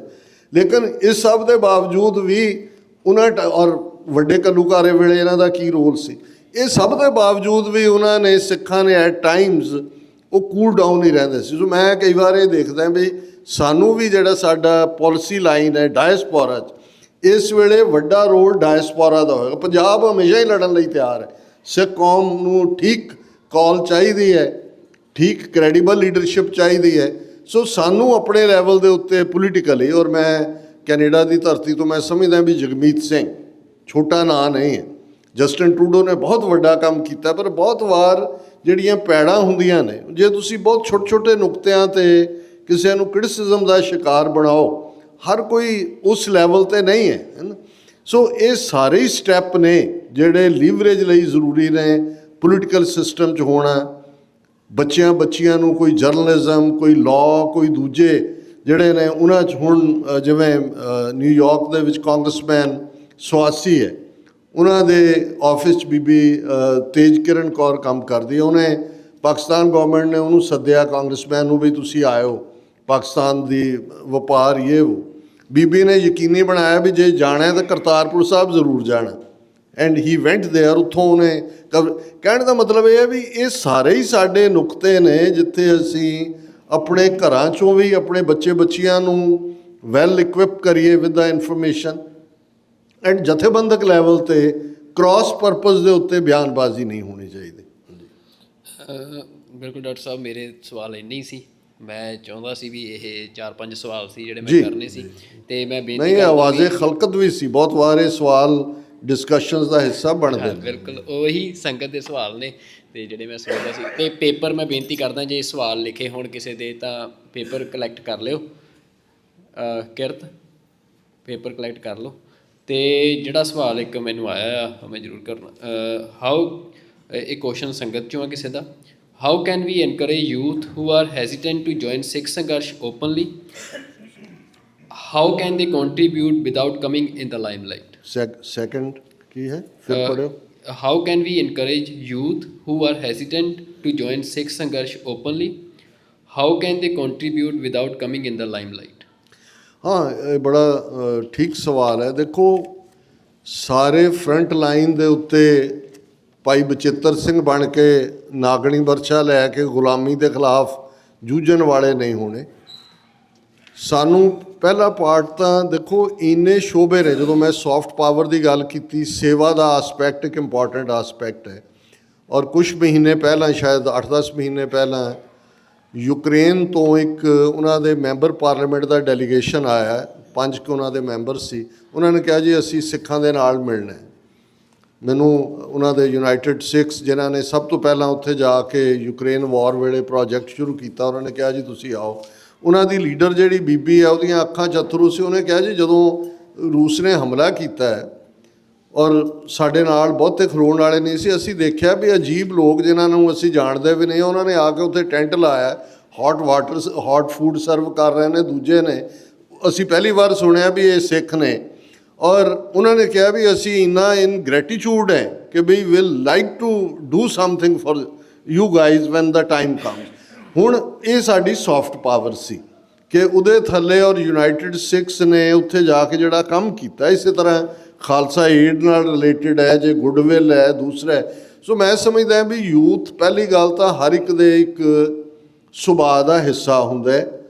ਕਿਸੇ ਨੇ ਸੇਵਾ ਦਾ ਪੱਖ ਚੁਣਨਾ ਹੈ, ਕਿਸੇ ਦੇ ਕਲਮ, ਜਿਵੇਂ ਜੇ ਸੋਸ਼ਲ ਮੀਡੀਆ ਦੀ ਗੱਲ ਕਰੀਏ, ਬੇਸ਼ੱਕ ਡਿਸਇਨਫੋਰਮੇਸ਼ਨ ਵੀ ਬੜੀ ਹੈ, ਪਰ ਤੁਸੀਂ ਕਿਤੇ ਦੇਖੋ ਕੰਗਣਾ ਰਣੌਤ ਇਸ਼ੂ ਹੋਏ, ਕੋਈ ਦੂਜਾ ਹੋਏ, ਆਪਣੇ ਜਿਹੜੇ ਭਾਵੇਂ ਕੀਨੋਟ ਜਿਹੜੇ ਵਾਰੀਅਰ ਹੀ ਨੇ, ਜਿਹੜੇ ਕੀਬੋਰਡ ਲੇਕਿਨ ਉਹ ਅੱਗੇ ਲਾਇਆ ਹੁੰਦਾ ਉਹਨਾਂ ਨੇ ਜੀ। ਔਰ ਇਸੇ ਤਰ੍ਹਾਂ ਜਿਵੇਂ ਤੁਸੀਂ ਨੈਰੇਟਿਵ ਸਿਰਜਣ ਦੀ ਗੱਲ ਕੀਤੀ, ਸੋ ਮੈਂ ਸਮਝਦਾ ਵੀ ਇਹ ਹਰ ਇੱਕ ਨੂੰ ਕੋਈ ਜਨਰਲਾਈਜ਼ ਇਹਦੇ 'ਤੇ ਨਹੀਂ ਕੀਤਾ ਜਾ ਸਕਦਾ ਕਿ ਹਾਊ ਐਨੀਬਡੀ ਕੈਨ, ਪਰ ਜਿਸ ਦੀ ਦਿਲਚਸਪੀ ਹੈ ਵੀ ਉਹਨੇ ਕੌਮ ਦੇ ਲਈ ਕੁਛ ਕਰਨਾ ਹੈ, ਉਹਦੇ ਲਈ ਸੇਵਾ ਦਾ ਪਿੜ ਵੀ ਹੈ। ਇਸ ਵੇਲੇ ਸਿੱਖ NGOs ਨੇ, ਉਹਦੇ ਲਈ ਦੂਸਰੇ ਜਿਹੜੇ ਨੇ ਰਾਈਟਰ, ਇੰਟੈਲੈਕਚੁਅਲ, ਜਰਨਲਿਜ਼ਮ, ਇਸ ਸਾਰੇ ਦਾ ਫੀਲਡ ਵੀ ਹੈ। ਅਤੇ ਜਿਹੜੇ ਨੰਗੇ ਤਾੜ ਆ ਕੇ ਜੂਝਣਾ ਚਾਹੁੰਦੇ ਨੇ ਉਹਨਾਂ ਦੇ ਲਈ ਤਾਂ ਮੋਸਟ ਵੈਲਕਮ ਹੈ। ਹਾਂਜੀ, ਬਿਲਕੁਲ ਜੀ। ਇੱਕ ਸਵਾਲ ਜਿਹੜਾ ਆਇਆ ਆ ਕਿ ਕਿਸੇ ਨੇ ਪੁੱਛਿਆ ਕਿ ਜਿਹੜੀ ਐਪ ਆ, ਠੀਕ ਹੈ, ਅਤੇ ਉਹਨੂੰ ਕੌਣ ਕੰਟਰੋਲ ਕਰੇਗਾ ਅਤੇ ਇਹਦੇ ਵਿੱਚ ਕਿਸੇ ਨੂੰ ਕੋਈ ਖਤਰਾ ਤਾਂ ਨਹੀਂ ਹੋਵੇਗਾ ਕਿ ਇਹ ਸੁਤੰਤਰ ਹੈ? ਤਾਂ ਡਾਕਟਰ ਸਾਹਿਬ ਨੂੰ ਤੁਸੀਂ ਸਵਾਲ, ਪਰ ਕਿਉਂਕਿ ਉਹ ਮੈਂ ਦੇਖ ਰਿਹਾ ਐਪ ਦਾ ਕੰਮ, ਤਾਂ ਇਹ ਆ ਕਿ ਇਹ ਜਿਹੜੀ ਐਪ ਆ ਉਹਦੇ ਸਾਡੇ ਆਪਣੇ ਇੰਡੀਵਿਜੂਅਲ ਸਰਵਰਸ ਨੇ। ਅਸੀਂ ਲਗਭਗ ਕਾਫੀ ਲੰਬੇ ਸਮੇਂ ਤੋਂ ਇਹ 'ਤੇ ਕੰਮ ਕਰ ਰਹੇ ਹਾਂ, ਪਿਛਲੇ ਮਤਲਬ 6-7 ਮਹੀਨਿਆਂ ਤੋਂ, ਅਤੇ ਇਸੇ ਕਰਕੇ ਇੰਨਾ ਲੰਬਾ ਸਮਾਂ ਲੱਗਿਆ ਕਿ ਅਸੀਂ ਕੋਸ਼ਿਸ਼ ਕਰ ਰਹੇ ਹਾਂ ਕਿ ਕੋਈ ਵੀ ਇਸ ਤਰੀਕੇ ਦਾ ਜਿਹੜੀ ਇੰਟਰਫੇਰੈਂਸ ਆ ਕਿਸੇ ਗਵਰਨਮੈਂਟ ਦੀ, ਚਾਹੇ ਖਾਸ ਤੌਰ 'ਤੇ ਇੰਡੀਅਨ ਗਵਰਨਮੈਂਟ ਦੀ, ਉਹ ਨਾ ਹੋ ਸਕੇ। ਸਿਕਿਉਰਿਟੀ ਰੀਜ਼ਨ ਅਤੇ ਸਿਕਿਉਰਿਟੀ ਜਿਹੜੀ ਆ ਸਾਡੇ ਡਾਟੇ ਦੀ ਉਹ ਬਰੀਚ ਨਾ ਹੋਵੇ। ਮਤਲਬ ਅਸੀਂ ਪੂਰੀ ਕੋਸ਼ਿਸ਼ ਕਰ ਰਹੇ ਹਾਂ, ਪਰ ਇਹ ਸਾਰਾ ਕੁਛ ਵੀ ਇਹ ਸਟਰਗਲ ਦਾ ਹਿੱਸਾ ਹੀ ਆ। ਅਤੇ ਮਤਲਬ ਤੁਸੀਂ ਦੁਸ਼ਮਣ ਤੁਹਾਡੇ 'ਤੇ ਹਮਲੇ ਕਰਦਾ ਹੈ, ਤੁਸੀਂ ਬਚਣਾ ਹੁੰਦਾ ਆ, ਅਤੇ ਅਸੀਂ ਪਰ ਇਹ ਗੱਲ ਕੋਸ਼ਿਸ਼ ਕਰ ਰਹੇ ਹਾਂ, ਹਰ ਤਰ੍ਹਾਂ ਦਾ ਟੂਲ ਯੂਜ਼ ਕੀਤਾ ਜਾ ਰਿਹਾ ਕਿ ਸਾਡੀ ਇਹ ਐਪ ਜਿਹੜੀ ਆ ਉਹ ਨਾ ਕਦੇ ਬੰਦ ਹੋਵੇ ਅਤੇ ਨਾ ਕੋਈ ਸਾਡਾ ਡਾਟਾ ਬਰੀਚ ਹੋਵੇ। ਅਤੇ ਇੱਕ ਸਵਾਲ ਸੀ ਡਾਕਟਰ ਸਾਹਿਬ ਤੁਹਾਡੇ ਲਈ ਜੀ, while our focus and fight is to achieve independence, what should we be doing as preparation for when we achieve independence? ਦੇਖੋ ਮੈਂ ਸਮਝਦਾ ਵੀ ਇਹਦੇ 'ਚ ਕੋਈ ਸ਼ੱਕ ਨਹੀਂ ਹੈ ਕਿ ਕੁਛ ਨਾ ਕੁਛ ਕੰਮ, ਜਿਵੇਂ ਪਹਿਲਾਂ ਕੁਛ ਵੀ ਕਿਸੇ ਵੀਰ ਨੇ ਪੁੱਛਿਆ ਸੀ ਕਿ ਵੀ ਗੁਪਤ ਰਹਿ ਕੇ ਹੋਏ, ਇਸ ਦੇ ਅੱਡ ਅੱਡ ਮੁੱਦਿਆਂ 'ਤੇ ਕੁਛ ਜਿਹੜੇ ਵੀਰ ਭੈਣਾਂ ਨੇ ਕੰਮ ਕਰ ਰਹੇ ਨੇ, ਔਰ ਉਹਦੇ 'ਚ ਕੋਈ ਸ਼ੱਕ ਨਹੀਂ ਹੈ ਕਿ ਵੀ ਜਦੋਂ ਮੁਲਕ ਦੋ ਹਾਲਾਤਾਂ ਦੇ ਵਿੱਚ ਆਜ਼ਾਦ ਹੁੰਦੇ ਨੇ, ਇੱਕ ਤਾਂ ਹੈ ਜਦੋਂ ਕੇਓਸ ਹੁੰਦਾ, ਜਿਵੇਂ ਅਸੀਂ ਯੂਗੋਸਲਾਵੀਆ ਦਾ ਬ੍ਰੇਕਅਪ ਦੇਖਿਆ, ਉਸ ਦੇ ਵਿੱਚ ਸਰਬ ਜਿਹੜੇ ਨੇ ਉਹ ਜ਼ਿਆਦਾ ਸੀ ਨੰਬਰ ਦੇ ਵਿੱਚ, ਔਰ ਉਹਨਾਂ ਨੇ ਕਿਵੇਂ ਬੋਸਨੀਆ ਹਰਜ਼ੇਗੋਵੀਨਾ ਦਾ ਘਿਰਾਓ ਕੀਤਾ, ਦੂਜਾ ਕੀਤਾ, ਇੱਕ ਸਿਵਲ ਵਾਰ ਵਾਂਗ ਹੋਇਆ। ਸੋਵੀਅਤ ਯੂਨੀਅਨ ਬੇਸ਼ੱਕ ਗੋਰਬਾਚੋਫ ਦੇ ਵੇਲੇ 15 ਪਾਰਟ ਇੰਡੀਪੈਂਡੈਂਟਲੀ ਜਿਹੜੇ ਨੇ ਉਹਨੇ ਪੀਸਫੁਲੀ ਕੀਤੇ, ਲੇਕਿਨ ਜੋ ਬਾਅਦ ਦੇ ਵਿੱਚ ਰਸ਼ੀਆ ਨੇ 2016-17 ਦੇ ਵਿੱਚ ਕ੍ਰੀਮੀਆ 'ਚ ਕੀਤਾ, ਫਿਰ ਹੁਣ ਜੋ ਚੱਲ ਰਿਹਾ ਜਾਂ ਵਾਪਸ ਜਾ ਰਹੇ। ਸੋ ਮੈਂ ਸਮਝਦਾ ਵੀ ਸਾਡੇ ਸਾਹਮਣੇ ਜਿਹੜਾ ਆਲਰੇਡੀ ਐਗਜ਼ਿਸਟਿੰਗ ਮਾਡਲ ਹੈਗੇ ਨੇ, ਉਹਦੇ 'ਤੇ ਜੇ ਅਸੀਂ ਈਵਨ ਸਿੱਖ ਰਾਜ ਦਾ, ਬੇਸ਼ੱਕ ਉਹ ਮੋਨਾਰਕੀ ਸੀ ਮਹਾਰਾਜਾ ਰਣਜੀਤ ਸਿੰਘ ਪੀਰੀਅਡ ਦਾ, ਦੇਖੋ ਸਾਡਾ ਮਾਡਲ ਇਹ ਕਈ ਵਾਰ ਪੁੱਛਿਆ ਜਾਂਦਾ ਜੀ ਸਾਡੇ ਕੈਪੀਟਲਿਜ਼ਮ ਕਿ ਸੋਸ਼ਲਿਜ਼ਮ ਕਿ ਕਿਹੜਾ ਇਜ਼ਮ ਜਾਂ ਦੂਜਾ। ਮੈਂ ਕਿਹਾ ਜੀ ਸਾਡਾ ਆਪਣਾ ਗੁਰਮਤ ਦਾ ਮਾਡਲ ਹੈ ਰੂਲਿੰਗ ਦਾ ਵੀ, ਉਹਦਾ ਕੁਛ ਹਿੱਸਾ ਬੈਸਟ ਪਾਰਟ ਅਸੀਂ ਜਿਹਦੇ 'ਚ ਅਦਲ ਹੈ, ਜਸਟਿਸ ਹੈ, ਉਹ ਸਿੱਖ ਰਾਜ ਦੀਆਂ ਹੀ ਸਾਡੇ ਸਾਹਮਣੇ ਪਾਰਟ ਹੈ। ਬਾਕੀ ਗੁਰੂ ਗ੍ਰੰਥ ਸਾਹਿਬ ਦੇ ਰੂਪ 'ਚ ਸਾਡੇ ਕੋਲ ਜਿਨ੍ਹਾਂ ਨੂੰ ਤੁਸੀਂ ਡਾਇਰੈਕਟਿਵ ਪ੍ਰਿੰਸੀਪਲਸ ਆਫ ਕਾਨਸਟੀਟਿਊਸ਼ਨ ਕਹਿੰਦੇ ਹੋ ਹੈ ਨੇ, ਔਰ ਇਸ ਵੇਲੇ ਸਾਡੇ ਕੋਲ hundreds of top lawyers, top economists, top ਸਾਰੇ ਨੇ। ਇਹ ਕੋਈ ਵੱਡੀ ਗੱਲ ਨਹੀਂ ਹੋਏਗੀ। ਹਾਂ, ਜਿਸ ਲੈਵਲ ਦੇ ਉੱਤੇ ਇੰਡੀਆ ਦੇ ਬ੍ਰੇਕ ਵੱਲ ਅਸੀਂ ਦੇਖਦੇ ਹਾਂ, ਨਾਰਥ ਈਸਟ ਜਾਂ ਸਾਊਥ ਦੀਆਂ ਯੂਨਿਟਸ ਜਾਂ ਕਸ਼ਮੀਰ ਜਾਂ ਦੂਜਾ, ਉਹਨਾਂ ਹਾਲਾਤਾਂ 'ਚ ਸਾਡਾ ਗਰਾਊਂਡ ਦੇ ਉੱਤੇ ਕੀ ਰੋਲ ਹੋਏਗਾ, ਸਿੱਖਾਂ ਨੂੰ ਇਹ ਦੱਸਣਾ ਕਿ ਜੀ ਉਹਨਾਂ ਨੇ ਗਵਰਨ ਕਿਵੇਂ ਕਰਨਾ ਹੈ, ਉਹ ਆਲਰੇਡੀ ਜਿਹੜਾ ਹੈ ਉਸ ਦੇ ਉੱਤੇ ਕੋਈ ਸਾਡੇ 'ਚ ਕਮਜ਼ੋਰੀ ਵਾਲੀ ਗੱਲ ਨਹੀਂ ਹੈ। ਖਾਲਿਸਤਾਨ ਆਪਣੀ ਹੋਂਦ ਦੇ 10 ਸਾਲਾਂ ਦੇ ਵਿੱਚ it will compete with the most developed world, so called most developed world. ਬਿਲਕੁਲ। ਸਵਾਲ ਇਹ ਕਿ ਜਿਹੜੇ ਲੀਡਰਸ ਨੇ ਉਹਨਾਂ ਦੀ ਜਿਹੜੀ ਪੋਲੀਟੀਕਲ ਭਾਸ਼ਾ ਆ, ਉਹਦੇ 'ਚ ਨੋਟ ਕੀਤਾ ਜਾਂਦਾ ਕਿ ਸਰਕਾਰ ਨੇ ਉਹਨਾਂ ਦੀ ਭਾਸ਼ਾ ਦੇ ਵਿੱਚ ਸਿੱਖ ਸ਼ਬਦ ਨੂੰ ਪੰਜਾਬੀ ਲਫ਼ਜ਼ ਦੇ ਵਿੱਚ ਸੀਮਿਤ ਕਰਤਾ, ਅਤੇ ਇਹ ਜਿਹੜਾ ਪੰਜਾਬੀ ਸ਼ਬਦ ਵਿੱਚੋਂ ਸਿੱਖ ਅਤੇ ਸਿੱਖੀ ਸਿਧਾਂਤਾਂ ਨੂੰ ਸਥਾਪਿਤ ਕਰਨ ਲਈ ਕੀ ਕਰਨਾ ਚਾਹੀਦਾ ਹੈ? ਇਹ ਸਿੱਖੀ ਸ਼ਬਦ ਦੇ ਨਾਲ ਪੰਥ ਪੰਥ ਜੋੜਨ ਨਾਲ ਪੂਰਾ ਸ਼ਬਦ ਸਿੱਖ ਪੰਥ ਤੇ ਫਿਰ ਖਾਲਸਾ ਪੰਥ ਬਣਾਉਣ ਲਈ ਵੀ ਜ਼ਰੂਰ ਵਿਚਾਰ ਦੇਣਾ ਜੀ। ਮਤਲਬ ਮੈਂ ਜੇ ਛੋੜ ਕਰਾਂ ਕਿ ਜਿਹੜੀ ਸਿੱਖ ਪਛਾਣ ਆ ਉਹਨੂੰ ਪੰਜਾਬੀ ਪਛਾਣ ਦੇ ਵਿੱਚ ਬਦਲਿਆ ਜਾ ਰਿਹਾ, ਤੇ ਉਹਨੂੰ ਕਿਵੇਂ ਜਿਹੜਾ ਸਿੱਖ ਪਛਾਣ ਦੇ ਨਾਲ ਤੁਸੀਂ ਇਸ ਸਵਾਲ ਨੇ ਮੇਰੇ ਵਿੱਚ ਆਲਮੋਸਟ 35 ਸਾਲ ਪੁਰਾਣੀ ਇੱਕ ਯਾਦ ਟ੍ਰਿਗਰ ਕਰ ਦਿੱਤੀ। 1991 ਦੇ ਵਿੱਚ ਪਹਿਲੀ ਵਾਰ ਜਿਹੜਾ ਸਰੀ ਜਾਣ ਦਾ ਸਬੱਬ ਹੋਇਆ ਸਪੋਕਸਪਰਸਨ ਬਣਨ ਤੋਂ ਬਾਅਦ ਰੇਡੀਓ 'ਤੇ ਇੰਟਰਵਿਊ ਹੋਏ, ਔਰ ਕਿਉਂਕਿ ਉਸ ਬੈਲਟ ਦੇ ਵਿੱਚ ਕਾਫੀ ਪੁਰਾਣੇ ਜਿਹੜੇ ਨਕਸਲਾਈਟ ਨੇ ਜਾਂ ਦੂਜੇ ਨੇ ਉਹ ਵੀ ਉੱਥੇ ਆ ਕੇ ਵਸੇ ਹੋਏ ਸੀ। ਉਹਨਾਂ ਨੇ 2-3 ਇੰਟਰਵਿਊ ਦੇਖੇ ਤਾਂ ਉਹਨਾਂ ਨੇ ਇੱਕ ਵੀਰ ਰਾਹੀਂ ਕਿਹਾ ਕਿ ਜੀ ਅਸੀਂ ਮਿਲਣਾ ਚਾਹੁੰਦੇ ਹਾਂ ਤੁਹਾਨੂੰ। ਚਲੋ ਕਿਸੇ ਥਾਂ 'ਤੇ ਖੁੱਲ੍ਹੇ ਘਰ 'ਚ ਜਿੱਥੇ 30-35 ਉਹਨਾਂ ਦੇ ਐਕਟਿਵਿਸਟ ਆਏ, ਉਹਨਾਂ ਦੇ ਨਾਲ ਮੁਲਾਕਾਤ ਹੋਈ। ਉਹ ਕਹਿਣ ਲੱਗੇ ਦੇਖੋ ਜੀ ਸਾਡੀ ਮੂਵਮੈਂਟ ਵੀ ਅਗੇਂਸਟ ਦਾ ਗਵਰਨਮੈਂਟ ਐਸਟੈਬਲਿਸ਼ਮੈਂਟ ਦੇ ਖਿਲਾਫ। ਇਹ ਠੀਕ ਹੈ ਵੀ ਅਸੀਂ ਕੁਝ ਮਾਮਲਿਆਂ 'ਚ ਖਾਲਿਸਤਾਨ ਲਫ਼ਜ਼ ਨਾਲ ਵੀ ਸਾਡੀ ਪ੍ਰੋਬਲਮ ਹੈ ਔਰ ਅਸੀਂ ਕਾਨਸੈਪਟ ਨਾਲ ਵੀ, ਪਰ ਜੇ ਤੁਸੀਂ ਇਸ ਨੂੰ ਦੇਸ਼ ਪੰਜਾਬ ਜਾਂ ਕੋਈ ਹੋਰ ਲਫ਼ਜ਼ ਦੇ ਕੇ ਇਸ ਸਟਰਗਲ ਨੂੰ ਕਰੋ ਦਿੱਲੀ ਤੋਂ ਆਜ਼ਾਦੀ ਦੀ, ਤੇ ਸਾਡੀ ਵੀ ਹਮਾਇਤ ਹੋ ਸਕਦੀ ਹੈ। ਮੈਂ ਕਿਹਾ ਜੀ ਤੁਹਾਡਾ ਗੱਲ ਸੁਣ ਲਈ।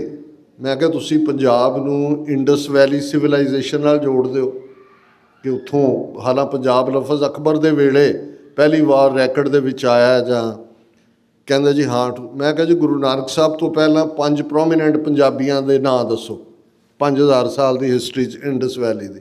ਇੱਕ ਚੁੱਪੀ ਛਾ ਗਈ। ਮੈਂ ਕਿਹਾ ਚਲੋ ਪੋਰਸ ਮੈਂ ਕਹਿ ਦਿੰਦਾ, ਹਾਲਾਂ ਮੈਂ ਕਿਹਾ ਹੋਇਆ ਕੋਈ ਨਹੀਂ ਹੈ।